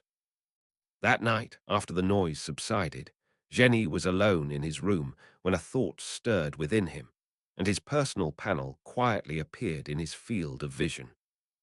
Name, Shinichi Higashino. Class, Chunin/Swordsman. Talent, omitted. As the gaze moves downwards, after the grand competition orchestrated by Isshin and his clone that shook the entire Hidden Leaf village, and with the influx and impact of a massive amount of knowledge, the individual's panel indeed underwent significant changes. The first thing that catches the eye is the transformation of strength, physique, and agility. The innate superhuman strength has vanished, transformed into the ability to split rocks and divide gold. Splitting rocks and splitting gold, blue, your power has transcended conventional boundaries, reaching an incredible level. Your movements possess both immense power and unwavering strength. A mere gesture can split rocks and shatter gold. Thick-skinned and tough also received a promotion, but was replaced by copper skin and iron bones. Copper skin and iron bones, blue. Your body's strength and resilience are beyond compare to ordinary iron. Ordinary swords and blades are difficult to harm you, and you can ignore most low-intensity physical attacks. The direct impact of ordinary ninjutsu is also greatly reduced. Finally, swift as a rabbit was upgraded to light as the wind. Light as the wind, blue. Your speed and agility undergo a qualitative change. You move as if surrounded by a gentle breeze, your movements nimble and incredibly fast. The creation of these three blue entries stems from the powerful superposition of Shainishi's true self and Isshin's clone, a dual identity. The terrifying physique of Isshin doppelganger, resembling a savage behemoth, and the terrifying speed bursting forth like a whirlwind, especially the awe-inspiring defensive power of his metal body that withstood the Rasengan with its metallic body, was enough to shock even though the effect was only 50% through its own channels, and it gathered a massive amount of knowledge. Meanwhile, Shainishi's main body and his clone engaged in a head-on clash of swordsmanship during the competition. Shainishi fought with speed, and his strength, speed, and physique were in no way inferior. He even took the opponent's full-force jumping slash head-on and had a domineering power duel with long poles against long poles. This also left an indelible impression on the audience. The combination of these two elements has created this entry on the physical aspect that far exceeds common sense. This is followed by the refinement of core combat skills. Swordsmanship proficiency has been upgraded to swordsmanship expertise. Sword mastery, blue. Your swordsmanship has reached a state of perfection. You are no longer bound by fixed moves and have begun to develop your own unique fighting style and sword path. The essence of your sword is beginning to emerge, and every move can generate momentum enough to intimidate your opponent and gain the upper hand silently. Long-handled proficiency has been upgraded to long-handled mastery. Polearm specialization, blue. Your understanding and application of polearms have reached a whole new level, whether it's a staff, spear, or... He could wield both halberds and spears with ease, mastering the key points of power generation, force application, and enemy control. His movements were effortless, combining both strength and flexibility. His mastery of long-handled weapons and his tactical application abilities had significantly improved. Fire release proficiency has also been upgraded to fire release expertise. Fire release mastery, blue. You have developed an almost instinctive understanding and control over the essence of fire style chakra. Your fire style ninjutsu has undergone a qualitative leap in power, efficiency, energy consumption control, and tactical versatility, enabling you to develop, fuse, and instantly apply fire style ninjutsu with greater creativity and practicality. The achievement of these three specializations also stemmed from their outstanding performance in the competition. The powerful swordsmanship displayed by Shainishi and Isshin, whether it was Shainishi's exquisite, steady and versatile swordsmanship or Isshin's powerful and forceful swordsmanship, as well as the sparks of skill generated when the two clashed fiercely. Together, these elements contribute to the audience's strong perception that Isshin's swordsmanship is domineering and fierce, while Shinichi Higashino's swordsmanship is exquisite and extraordinary. The two then clashed with the Fangshan halberd using iron rods. The powerful and exquisite duel between the long-handled weapons, which resembled the wrestling of giants, greatly shocked everyone present. The instantaneous, unrestrained, and powerful waves of flames, the precise control over the range and shape of the flames, and finally the awe-inspiring ultimate technique, the Great Flame Rasengan, which incorporates fire attribute transformations, pushed his image as a fire-style genius and the founder of fire-style ninjutsu to its peak. These profound impressions, the astonishment and shock of the 100,000 audience members, and their subsequent dissemination, became the most direct fuel for advancement. Finally, there is a newly generated entry, specialty in lightning release. Lightning release proficiency, green. You have a basic grasp of the nature transformation of lightning-style chakra, and your speed in learning and using lightning-style ninjutsu has significantly increased. You can skillfully apply lightning-style chakra in training or combat, giving lightning-style attacks greater power and speed, as well as stronger penetration and paralysis effects. This was the clone's final act of unleashing lightning release, Chidori Blade. Although the duration was extremely short and the cognitive effect was only 50%, the dazzling lightning and violent penetrating power still resulted in a green-quality lightning release attribute. Looking at the panel in front of him, Shinichi couldn't help but smile broadly. With comprehensive enhancements in the three fundamental areas of physique, skills, and attributes, the number of blue attributes has surged, and the overall strength has undergone a dramatic transformation. Shinichi had originally considered whether to do more and showcase more of his related talents, but he realized that a person's attention span and the depth of their impressions are always limited within a certain period of time. Too many or too scattered terms are not good, as they may affect his efficiency in recognizing and acquiring core terms, so he abandoned the idea. Shinichi clenched his fist, feeling the surging, more powerful and refined chakra within his body than ever before, and the seemingly endless, boundless power contained within his muscles and bones. One match, 6 upgrades, and one new generation. It was a huge windfall, far surpassing the famous match where he defeated Kakashi and established his reputation as a genius. This was not only because the impact of this match was greater, but also because he was in a state of overlapping dual understandings. After looking at it for a while, Shinichi suppressed his smile and hid the panel. He walked to the window, pushed it open, and a cool night breeze rushed in, dispelling some of the stuffiness in the room. Looking up at the starry sky, the lights of Konoha flickered at my feet, but the vast night sky was deep and boundless, as if foreshadowing the impending, all-encompassing great battle. The third Kazekage, the man hailed as the strongest Kazekage in history, and possessing the magnet release Kekkei Genkai, has not appeared in public for some time. The Sand Village had some understanding of this explanation and went into seclusion to cultivate, but there must have been undercurrents running deep inside, and the whole village inevitably exuded a sense of oppressive tension and unease.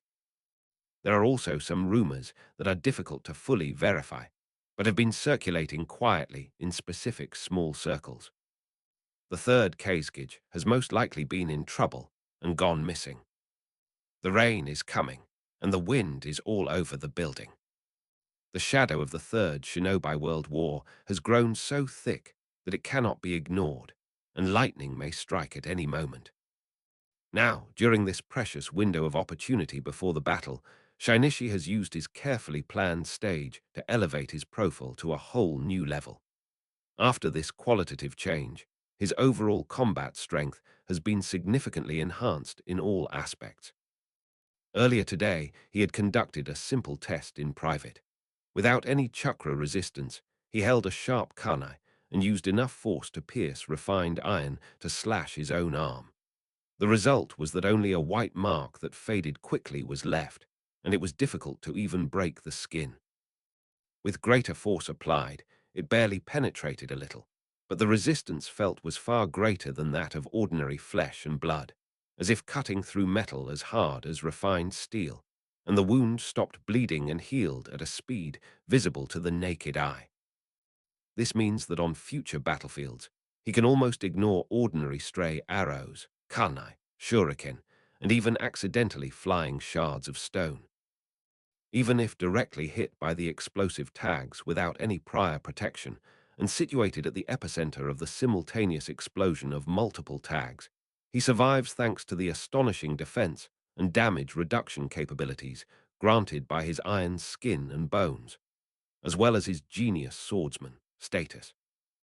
The enhanced physical attributes from attributes like splitting rocks and dividing gold are combined with the powerful recovery abilities from endless life and gourmet. It's highly likely that they'll only be injured but not killed, and may even be only slightly injured rather than seriously injured. His physical abilities are now terrifyingly strong, and what's even more terrifying is his all-around balance and excellence.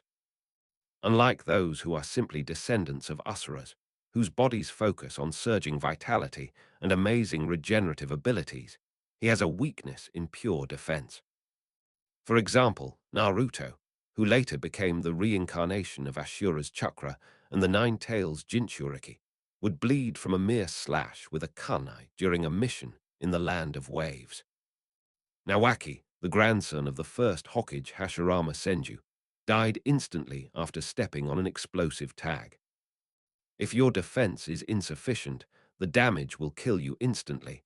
No matter how strong your vitality or how fast your recovery, it's useless. Most ninjas are very vulnerable when unprepared, compared to the destructive power they can cause. Shainishi's body, now, perfectly blends the essence of multiple racial bloodlines. On one hand, he possesses a vigorous vitality and powerful regenerative ability comparable to the descendants of Asura, ensuring sustained combat endurance and rapid healing of injuries. On the other hand, he also possessed incredibly strong physical defense and pure power, similar to the ape demon race. In addition, he also has special attributes to enhance his speed and agility. He doesn't need to worry about falling into traps, being ambushed, or being instantly killed due to weak defenses. He also doesn't need to worry about not having enough strength to break through defenses or not having enough speed to attack his opponent. Furthermore, he is not afraid of being worn down by a war of attrition. Perhaps all that's missing is a specific entry for enhancing the speed of nerve reflexes and the reaction type of dynamic vision. If there were another reaction-related entry, then he could be described as a perfectly balanced and outstanding all-around warrior in terms of physique. While there are still shortcomings in terms of mental health, these shortcomings are only relative to physical health. Furthermore, for Shinichi, who possesses a dual-core processor, most genjutsu in the ninja world is no longer effective against him. Looking out at the deep night sky, Shinichi fell into deep thought. 10 years. He knew that this grand performance, which would shake the entire village and spread rapidly to the intelligence departments of major countries and ninja villages, would mark a brilliant, even unexpected, milestone in his 10-year plan to cultivate a genius persona. Konoha's brightest new star. The strongest, recognized by powerful warriors from a foreign land. A genius who pioneered a new path in fire release. A boy with an amazing physique. The countless dazzling accolades and labels he has earned are the result of 10 years of hard work, starting from scratch, transforming himself from an ordinary, unknown child in the Konoha orphanage. He was molded into a universally recognized genius, capable of dominating the younger generation and even commanding the respect of the older generation of powerful figures. However, the title of genius is a double-edged sword. It brings prestige, resource allocation, attention and expectations within the village, and broader recognition, but it will inevitably attract lurking in the shadows and deadly threats. In peacetime, genius may mean more protection and attention. However, in the current climate of looming war and constant friction between major powers, geniuses, especially those seen as geniuses by enemy nations, are often equated with potential threats that need to be prioritized for elimination. Today, the grand stage belonging to the genius Shinichi Higashino has been built through his own strength and planning, and it is now dazzling with stars. The crucible of war will be the final place where he sheds the cloak of genius that may still carry some naivety and protective coloring, and truly forges his own sharp edge that strikes fear into the hearts of his enemies. Then let the upcoming Third Shinobi World War become a whetstone for this genius, a testing ground for the name Shinichi Higashino to resound throughout the shinobi world, and for me to complete this transformation from an anticipated genius to a revered powerhouse. Shinichi gently closed the window, shutting out the cool night breeze and the dazzling starry sky outside. He was no longer content with playing the role of a genius on the village stage. He wants to go to a wider, more brutal world, to create a bigger, more dazzling stage for himself, to prove himself, and to take everything he wants. I set off in the name of genius. They will surely return with the strength of a true champion. Volume 1. In the Name of Genius, The End. Chapter 117. Encountering a Snake. Chapter 117. Encountering a Snake. Late March, Konoha year 46. Shinichi Higashino walked along the familiar main road of Konoha, heading towards the small training ground where Team 10 usually gathered. Today, a different kind of oppressive and restless atmosphere permeates the streets and alleys. The villagers gathered in twos and threes, close together, exchanging information in hushed tones, and whispers of conversation arose. Have you heard? What about Sunigakure? The third Kazegage hasn't been around for 3 months. 1.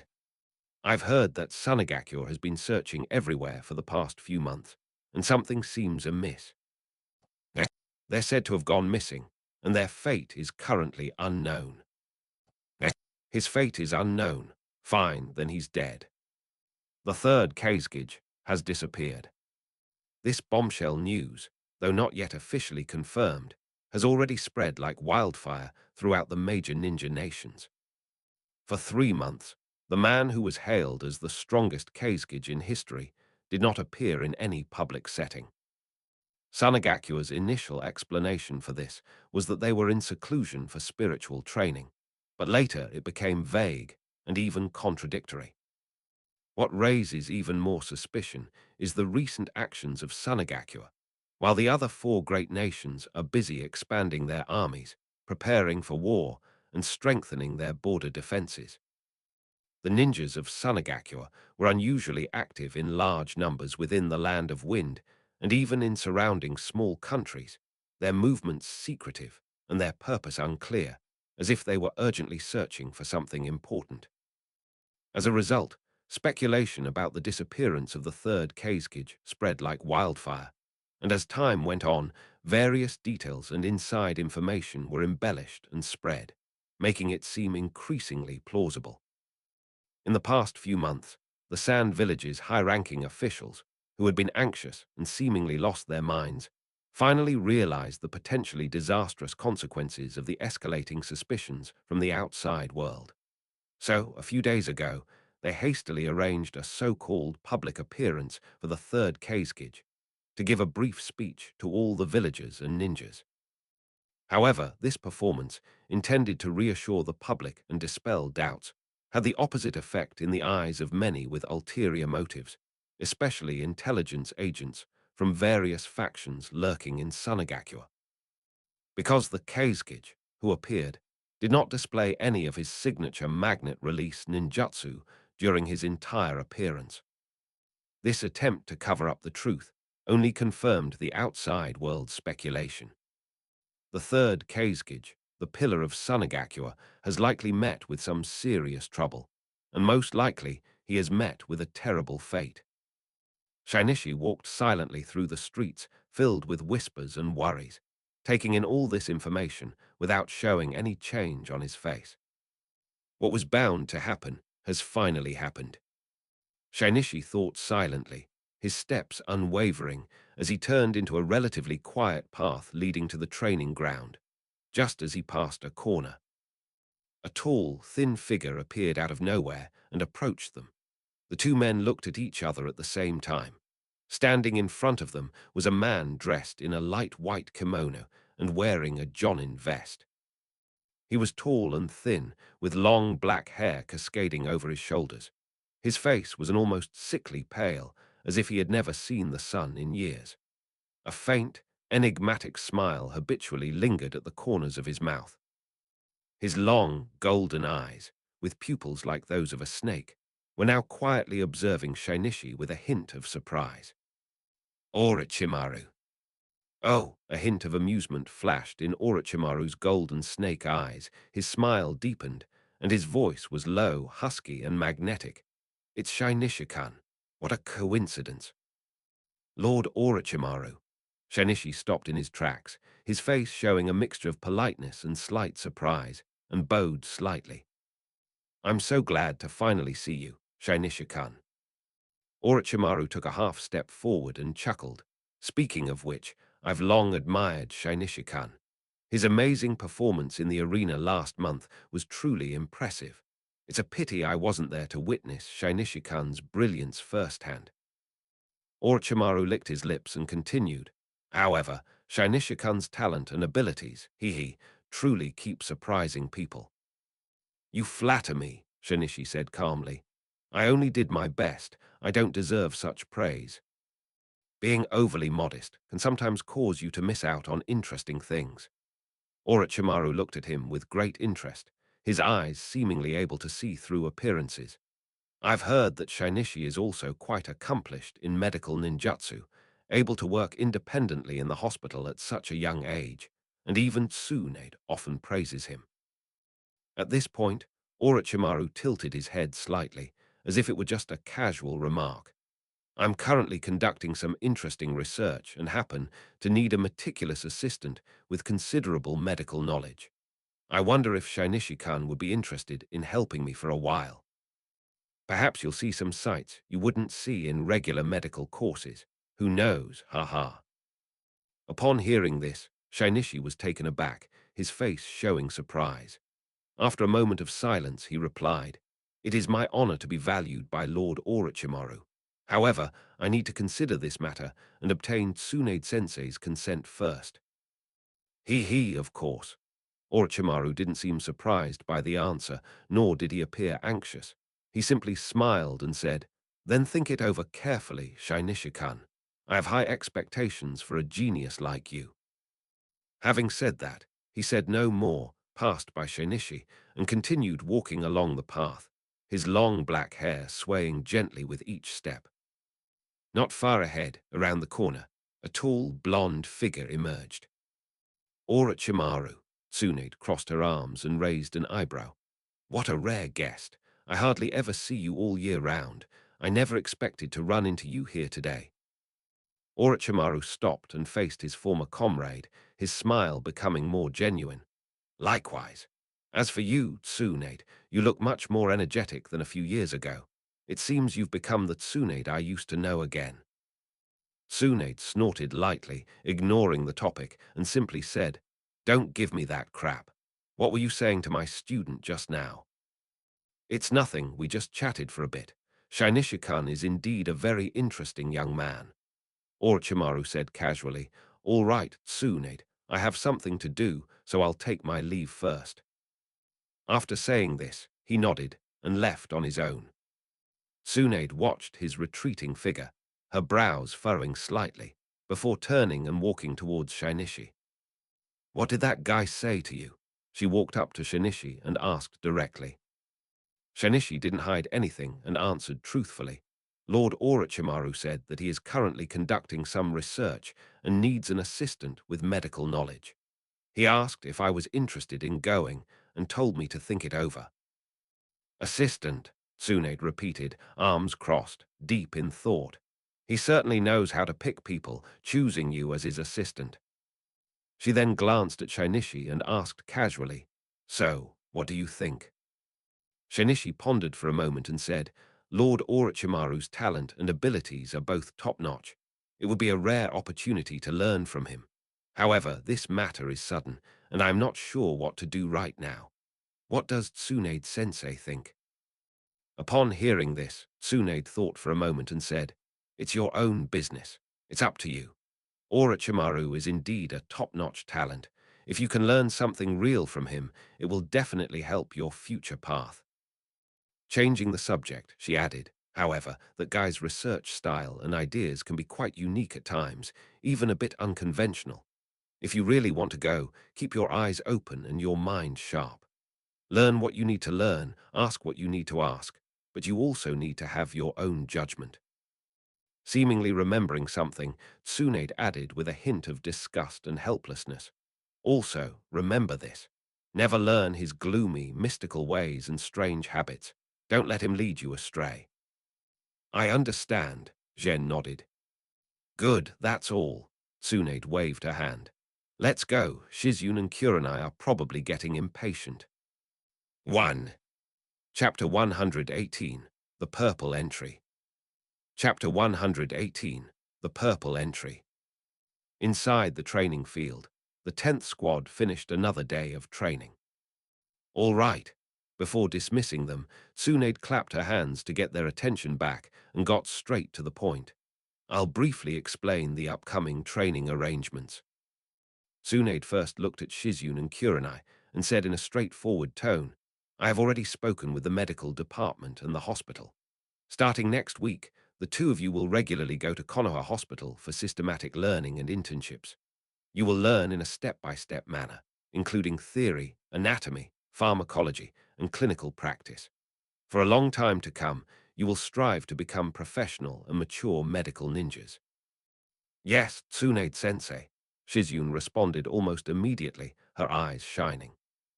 Becoming a great medical ninja was her dream, and hearing this arrangement now filled her with anticipation and joy. Kurenai's reaction was somewhat different. A hint of hesitation flashed in her crimson eyes, because becoming a professional medical ninja was not her dream. What she longs for is to combine her family's illusion techniques with her own swordsmanship and forge a unique path as a ninja. But Tsunade's previous words and Shainishi's points of view came to mind. The core of learning medical ninjutsu lies in the ultimate and exquisite control of chakra, as well as a deep understanding of the human body's meridians, organs, and chakra circulation system. This control and insight are precisely the most basic and crucial qualities for her, who needs to meticulously weave chakra into illusions and perfectly integrate them with sword techniques. Regardless of whether she ultimately chooses to specialize in medicine, this experience of studying in hospitals and facing various injuries and cases is of irreplaceable value in honing her chakra control precision and enriching her understanding of the human body as the object of combat and genjutsu. It may even be the key to whether she can become a true strong person in the future. Thinking of this, the hesitation in Kurenai's eyes gradually disappeared, and she nodded earnestly to Tsunade. I understand, Tsunade-sensei, I will study hard. Tsunade seemed to have anticipated Kurenai's reaction, nodding slightly in acknowledgement.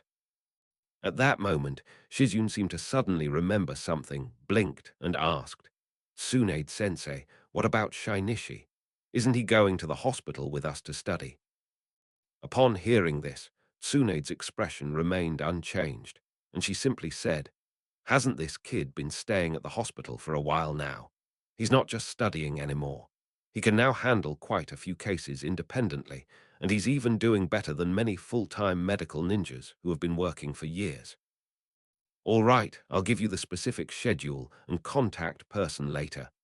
Tsunade seemed unwilling to discuss it further, ending the topic abruptly and waving her hand. That's all for today. Dismissed.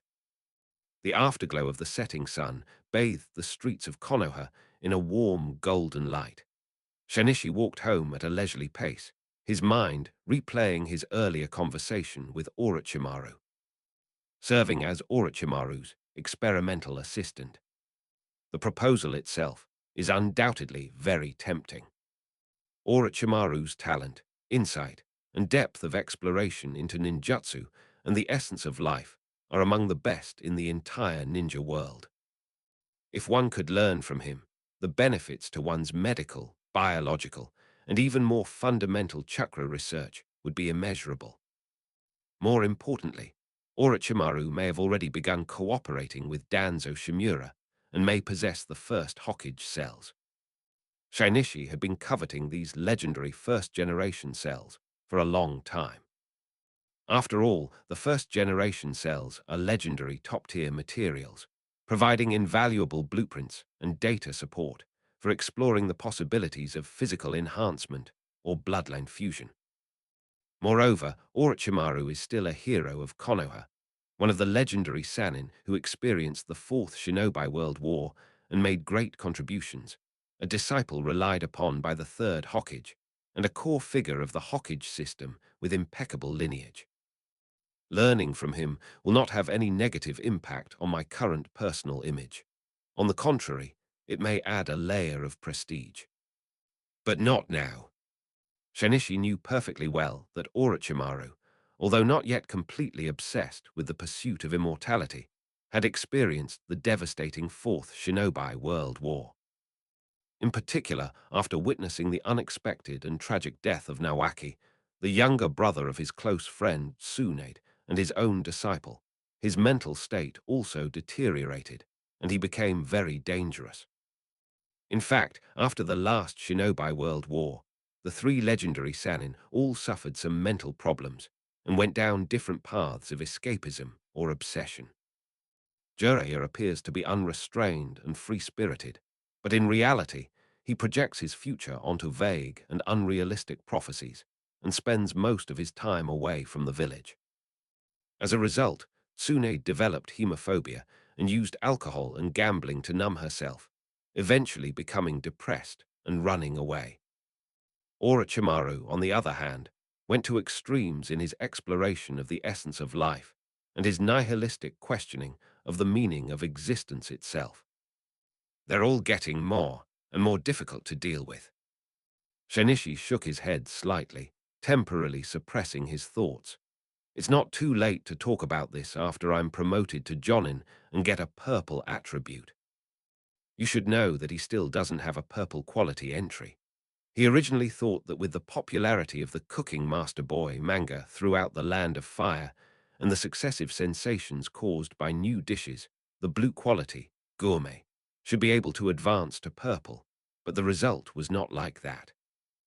Based on Shinichi's past experience, the simplest way to generate and upgrade blue quality attributes is in the core area of the ninja world. For example, Kyoto, one of the 5 great nations, and the 5 great ninja villages are places of real importance.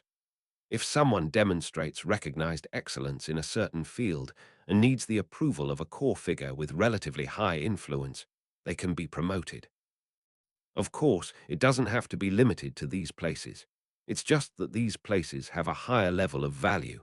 Other places may have a wider scope and take longer. So, what about purple? If it's not enough to be a sensation that sweeps the entire Land of Fire, then it probably needs the approval of multiple countries or even the entire ninja world. Perhaps this step should be from genius to master, from elite to strongman, the representative figure that comes to mind when people mention a certain field. Just like people in the ninja world today, when they mention medical ninjutsu, they think of Tsunade. When they mention poison ninjutsu, they think of Chiyo and Hanzo. When they mention swordsmanship, they think of Sakumo, Hanzo, and Mifune, etc. They are recognized by the world as representative figures in a certain field in the ninja world today. All I can say is that advancing purple quality attributes is much more difficult than he imagined. But this also means that the benefits he receives from the purple attributes will be greater than he imagined. Becoming a recognized representative figure in a certain field within the ninja world is still quite difficult for Shinichi at this point. However, he also has his own shortcut. Once he is promoted to Jonin and gains the corresponding knowledge, he will be able to unlock the stat bonuses brought by the Jonin class, obtain the opportunity to draw purple stats, and his strength will reach a new level. When you step on your right foot with your left, it will be much faster. After obtaining the title of Jonin and the new purple attribute, Shinichi had more confidence to stand before Orochimaru on equal footing and participate in the matter as a collaborator or even a leader. Thinking of this, Shinichi looked up at the sky. The sun had already sunk most of the way down, leaving only a faint red glow on the horizon. He quickened his pace and headed home. Right now, the most important thing is to make use of the last remaining time before the war to continue to solidify the foundation and enhance strength. Orochimaru's invitation and the temptation of the first Hokage cells must be put aside for the time being. Only when one is strong enough and has enough leverage and confidence can those opportunities and dangers hidden in the shadows be truly controlled and turned into stepping stones for progress. Meanwhile, in Kumagakure, in the Reikage office, it now seems that the disappearance of the third Kazekage, and even his possible death, is basically confirmed. The third Reikage's voice was deep and resonant, like rolling, muffled thunder. The land of wind is undoubtedly in internal chaos right now, and the Sand Village is leaderless, making it the weakest point in terms of strength and defense. I've decided to personally lead an elite team to check on the situation. He turned around, his sharp, eagle-like gaze sweeping over his key assistants in the office before finally settling on the earthen platform of his most trusted courtier. Tutai, make the necessary preparations for the reception and follow-up. Looking at the third Reikage unleashing his astonishing wisdom once again, Tsuchida sighed deeply. Do you know how far the land of wind is from our land of thunder? How many countries will we be passing through? What's worse is that it will pass through the borders of the land of fire and the land of earth's sphere of influence. How is that any different from swaggering into someone else's backyard with a flag in hand? And even if we defeat Sunagakure, what good will it do us? Just to show off our strength. But this thought only crossed his mind for a moment. Tsuchikage knew the Reikage personality all too well. His strength was unparalleled in the ninja world, and his personality was fierce and bold. Once he set his mind on a goal, his stubbornness was unyielding, and no one could persuade him otherwise. When he enters this state of, I think it's feasible, any dissuasion based on common sense, geography, or political calculations is useless. Never mind. Tsuchikage shook his head inwardly with a sigh, then said respectfully, I understand, Lord Reikage. I will immediately select a list of the most reliable and skilled elite squad members who are best at covert operations and long-distance raids for your review. However, please proceed with caution and focus on reconnaissance. Okay, it's up to you. The third Reikage was clearly very satisfied with Tsuchikage's efficiency and thoroughness. He waved his hand, his fighting spirit high, and said, Hurry up. We can't let that old fox Onoki or that old monkey Hiruzen Sarutobi get there first. Chapter 119. An analysis of the inevitability and timing window of the Sunagakure's War A. Chapter 119. An analysis of the inevitability and timing window of the Sunagakure's war against Konoha. 110. A week later, a piece of news swept through the entire ninja world like a hurricane, causing shock and close attention from major ninja villages around the world. The third Reikage, known for his tough and direct style, personally led an elite cloud ninja squad with astonishing speed and courage, traversing more than a dozen countries and brazenly entering the heart of the land of wind, which was in unprecedented chaos due to the disappearance of the Kazekage, heading straight for Sunagakure. Faced with this sudden, spear-like assault led by the strongest spearmen of the era, the leaderless Sand Village's initial defense and response appeared hasty and chaotic. However, at this critical moment, a Jonin named Russa stepped forward. He not only demonstrated outstanding command and coordination abilities, but also quickly integrated the panicked defensive forces of Sunagakure. More importantly, in front of everyone, he unleashed the Sand Village's signature Kekkei Genkai, magnet release. The golden iron sand, under his control, surged like a living tide, a sight that greatly boosted the morale of the Sand Village ninja. In a time of widespread panic and leaderlessness, the emergence of a powerful figure with magnetic abilities and leadership skills undoubtedly became the core force for uniting people's hearts and minds. With the public recommendation of Ebizo and Chiyo, two senior elders of Sunagakure, Russa was quickly put in the spotlight to temporarily take charge of the overall situation and organize the resistance. What happened next became a Rashomon-like situation. The Cloud Village declared, The third Raikage descended like a divine warrior, moving through the heart of the land of wind as if it were his own territory, severely punishing the Sand Village, making them cry for their parents, demonstrating the Cloud Village's unparalleled martial prowess, and ultimately achieving strategic objectives, showcasing national prestige, and advancing victoriously. A glorious victory. The Sand Village announced. Lord Russer was appointed to a critical mission and led the valiant Sand Village ninjas to a resounding victory against the arrogant, invading Cloud Village squad within the village's territory. They successfully defended the village's dignity and territorial integrity, repelling the third Raikage and his subordinates. This is a great victory in defending our homeland. Both sides gave detailed accounts, each claiming a resounding victory, and both elaborating on the specific details of the battle. The casualty figures, and even whether there was any large-scale direct conflict, have all become a mess, and outsiders simply cannot figure it out. But one thing is clear. Based on his magnet release skills and reputation for defeating powerful enemies during this crisis, Russer, with the full support of Ibizo and Chio, was officially elected as the fourth Kazekage of Sunagakure at an astonishing speed. A ninja village plunged into a huge crisis due to the mysterious disappearance of the third Kazekage, completed the power transition in such a dramatic and ruthless manner, and once again raised the banner of its leader.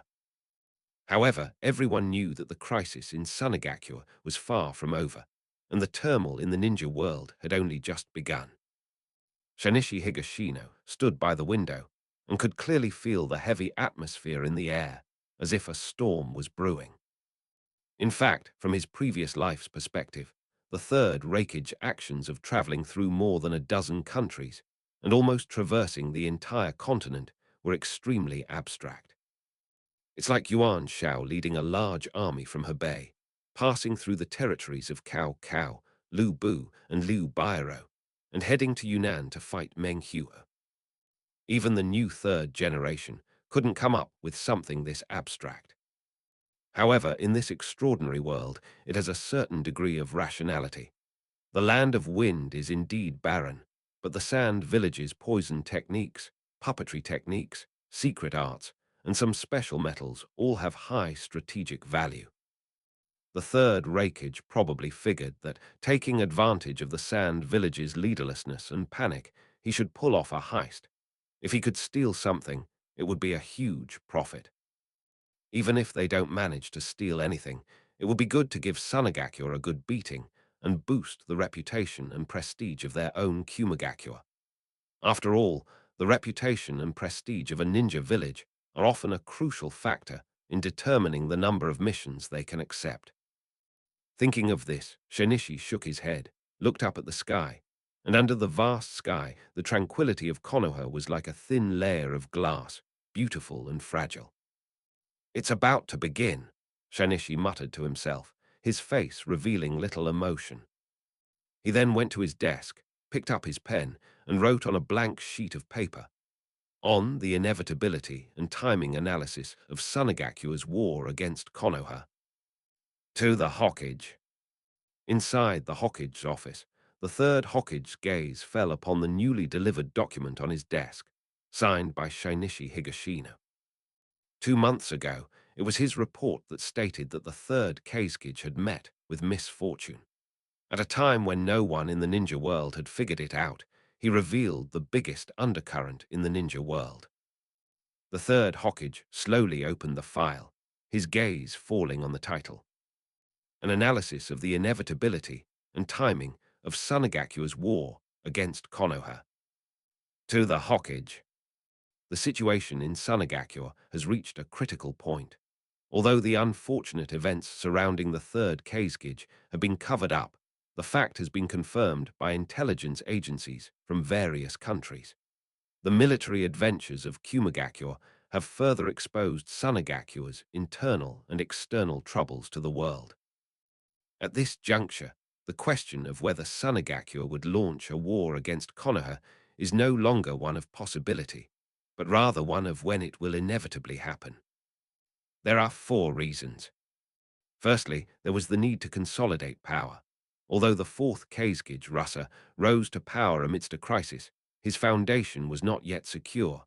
While the two elders, Chio and Ebizo, offered their support, this support was based on a temporary consensus that someone needed to take charge during a crisis, rather than absolute trust in him personally, the former subordinates of the third Kazgij. Therefore, Russa urgently needs an external victory to unite the people, establish his authority, and complete the transformation from a temporarily appointed agent to the legitimate fourth-generation leader. This is the political instinct of any new regime, unrelated to personal character, but purely a necessary requirement of the power structure. Secondly, it will be necessary to address the responsibility of the previous leader. The third, Kazgij's mysterious disappearance and uncertain fate left the Sand village leadership unable to explain this to the villagers or the ninja. If the responsibility could be cleverly shifted to an external force, to a conspiracy by a hostile power, the problem would be easily solved. However, I must make it clear that this so-called external enemy is not the hidden cloud village that just invaded the land of wind, but must be the hidden leaf village. Thirdly, there is the economic pressure. Over the past year, Sunagakure has invested massive resources in preparations for war, resulting in a surge in military spending and a huge depletion of material reserves. Now, Sunagakure is on the verge of collapse. It must be released. To stop would mean economic collapse and a total explosion of internal conflicts. Fourth, the necessity of geographical choice. If Sunagakure were to wage war against Kumagakure, it would need to traverse almost the entire continent, resulting in long supply lines and immense logistical pressure. Furthermore, the land of lightning is mountainous and treacherous, making it easy to defend and difficult to attack. To wage war against Konoha, one only needs to cross the land of rivers, a land with a small population and no capacity to stop a large army from crossing. The land of fire is a fertile land with abundant resources, a rich land that the barren land of wind cannot compare to. In conclusion, there is no doubt that Sunagakure will launch a war against Konoha. The only question is when to take action. The subordinate's judgment is within 1 month. The reasons are as follows. Firstly, internal integration and final mobilization for war. Secondly, the window of opportunity for climate and geography to adapt. Third, the strategic opportunity period for a preemptive strike. The above is an analysis of the time window for Sunagakure to wage war against Konoha. Upon seeing this, the third Hokage took a deep breath, and after a long while slowly exhaled before continuing to read. However, I must further point out that once Sunagakure makes its move, this will not be an isolated war between two nations, but a great war that will inevitably affect the entire ninja world. That is, the Third Shinobi World War. This Ninja World War will undoubtedly be the most dangerous battle for our land of fire, our Konoha, because in this war we will inevitably encounter. The third Hokage's eyes narrowed suddenly. In the previous two Shinobi World Wars, although Konoha was also caught up in multiple battles, there were clear main opponents in each one. For example, the first Shinobi World War had the Cloud Ninja as the core enemy, while other directions only saw sporadic conflicts. The second time, the main opponents were Sunagakure, Aimgakure, and Iwagakure, and the three main adversaries were also in a chaotic battle between the various factions. For example, when Sunagakure was fighting Konoha, it was also fighting Aimgakure and Iwagakure. The pressure Konoha was under was still within a controllable range. However, the report stated that Konoha would face a direct and coordinated attack from Sunagakure and Kumagakure from the very beginning of this battle, and will be fighting on two fronts from the outset. Later on, 4 battlefields will open simultaneously, and their danger will far exceed that of any previous major war. The third Hokage took a deep breath, calmed the turmoil in his heart, and continued reading. Hidden in the clouds, the third Reikage was a man of fierce character who valued striking first. Hidden rocks. The third Tsuchikage, Onoki, was a cunning and calculating man, best known for his ability to assess situations and adapt to changing circumstances. Fog conceals. The hidden mist is surrounded by the sea, facing the land of fire across the ocean. Therefore, my conclusion is, a full-scale war between Sunagakure and Konoha is inevitable within a month. Once the war breaks out, Kumagakure will undoubtedly follow closely behind with a surprise attack from the northeast of the Land of Fire. At that time, both the Land of Fire and Konoha will be directly engaged in a two-front war. It could even eventually escalate into a dangerous situation of fighting on four fronts. The above analysis is provided for Hokage's decision-making reference only. Shinichi Higashino, December 2, 12, the 46th year of the Hidden Leaf Village. Chapter 120, High-Level Meeting. Chapter 120, High-Level Meeting, Part 1, 210. The third Hokage put down the report and fell into a long silence. Outside the window, the streets of Konoha remained quiet, with wisps of smoke rising from chimneys and children playing. But beneath this tranquil surface, he seemed to hear the distant sound of war drums. A 10-year-old child, based solely on publicly available information and his own observations, saw through the impending storm so clearly. A brilliant strategist. The third Hokage pondered this word in his heart. Do not. More accurately, he is a born top strategist. Strategists are honed on the battlefield, in intelligence gathering, and in countless life-or-death battles. That is the crystallization of experience, an instinct etched into one's bones after countless decisions, countless failures, and countless reviews. But even the most talented person needs this process. Even the legendary first-generation lord, who pacified the chaotic world, grew up through countless battles. Even a wise man like the second Hokage, who laid the foundation for Konoha's various systems, was honed through repeated crises. The two previous Hokage also suffered losses, were tricked, betrayed, and schemed against in the process, which is how they gradually grew. Talent can make you learn faster and understand more deeply, but it cannot bypass experience itself. But what about this child?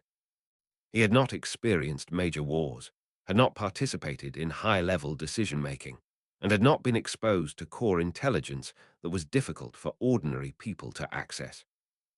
All he had were public information that anyone could see, such as news in newspapers, gossip over tea, snippets of information about border frictions, and even just everyday things that anyone could see. But it was these fragmented public contents, which were even mixed with a lot of false information, that he pieced together, dissected, and deduced bit by bit, and managed to peel back the underlying logic beneath the surface of the ninja world, and see through the political demands and action logic hidden beneath the surface of the leaders of various countries and ninja villages. Even before the first spark of this great war sweeping the ninja world was ignited, its trajectory, its scale, and even the choices that each faction might make at any given moment had been accurately predicted. This is beyond what the word genius can describe. This is an almost terrifying, innate, absolute insight into the current situation, people's hearts and war. A born strategist. A born top strategist. These two words echoed repeatedly in the third Hokage's mind. After a moment, he withdrew his gaze and returned it to the report in his hand, his eyes sweeping over the last line of text. The Land of Fire and Konoha will inevitably face an initial siege from two major ninja villages, and may even eventually escalate into a four-front war. He was silent for a moment, then sighed softly. Someone come here. Exist. Notify the three advisor elders to come see me immediately. Yes. Inside the Hokage building's conference room, the third Hokage, Hiruzen Sarutobi sat behind his desk, the cigarette in his hand flickering. Opposite him, 3 chairs were occupied by Konoha's 3 advisors and elders: Mitakado Hamura, Utatane Koharu, and Shimura Danzo. Hiruzen, why did you call us here so urgently? Koharu Utatane spoke first. The third Hokage did not answer directly, but nodded to the ANBU member standing at the door. The ANBU member understood and placed 3 identical documents on the table in front of the 3 advisors. Here's a document. Please take a look. Mitakado Hamura adjusted his glasses, his gaze falling on the cover, and read out the name: Shinichi Higashino. Zairochin, who was switching dorm rooms, also picked up the documents, raising her eyebrows slightly. Danzo Shimura glanced at the name on the cover, let out a cold snort, and instead of opening it immediately, he looked up and stared directly at the third Hokage, saying, Shinichi Higashino.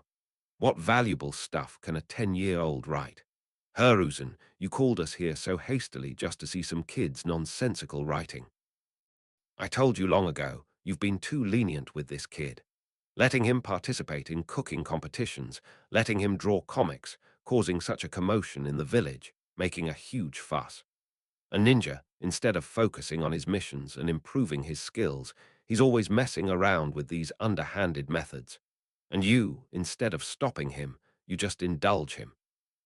The third Hokage did not respond, but simply took a drag of his cigarette. The office fell silent for a moment, with only the faint sound of burning tobacco. Neither Mitakado Hoyo nor Utatane Koharu responded. They simply opened the documents silently and began reading. At first, both of them had calm expressions. Just as Danzo said, even if Shinichi was indeed a genius, what weight could the analysis of a 10-year-old child carry? But soon, Koharu's fingers, which were turning the pages, paused. Her brows furrowed slightly. Her gaze lingered on the paper for longer and longer, and she turned the pages more and more slowly. Mitakado Yan's reaction was more restrained, but he noticeably increased the frequency of pushing up his glasses, his eyes fixed intently on the documents in his hands. Danzo Shimura noticed all of this. He looked at Koharu Utatane and then at Hamura Mitakado. The expressions on his 2 old partners' faces were solemn, something he hadn't seen in a long time. It was an expression of being stunned by something. Danzo Shimura frowned, snorted, and finally reached for the document on the table, turning to the first page. An analysis of the inevitability and timing of the Sunagakure village's war against Konoha. Danzo Shimura's lips still held that mocking smile, but after a while, the smile froze slightly. Then, without realizing it, his page-turning slowed down, and his brows gradually furrowed. After a long while, Koharu was the first to raise her head. She gently placed the file back on the table, turned her gaze to the third Hokage, and looked at him with deep shock. Hiruzen, did Shinichi really write this? The third Hokage nodded.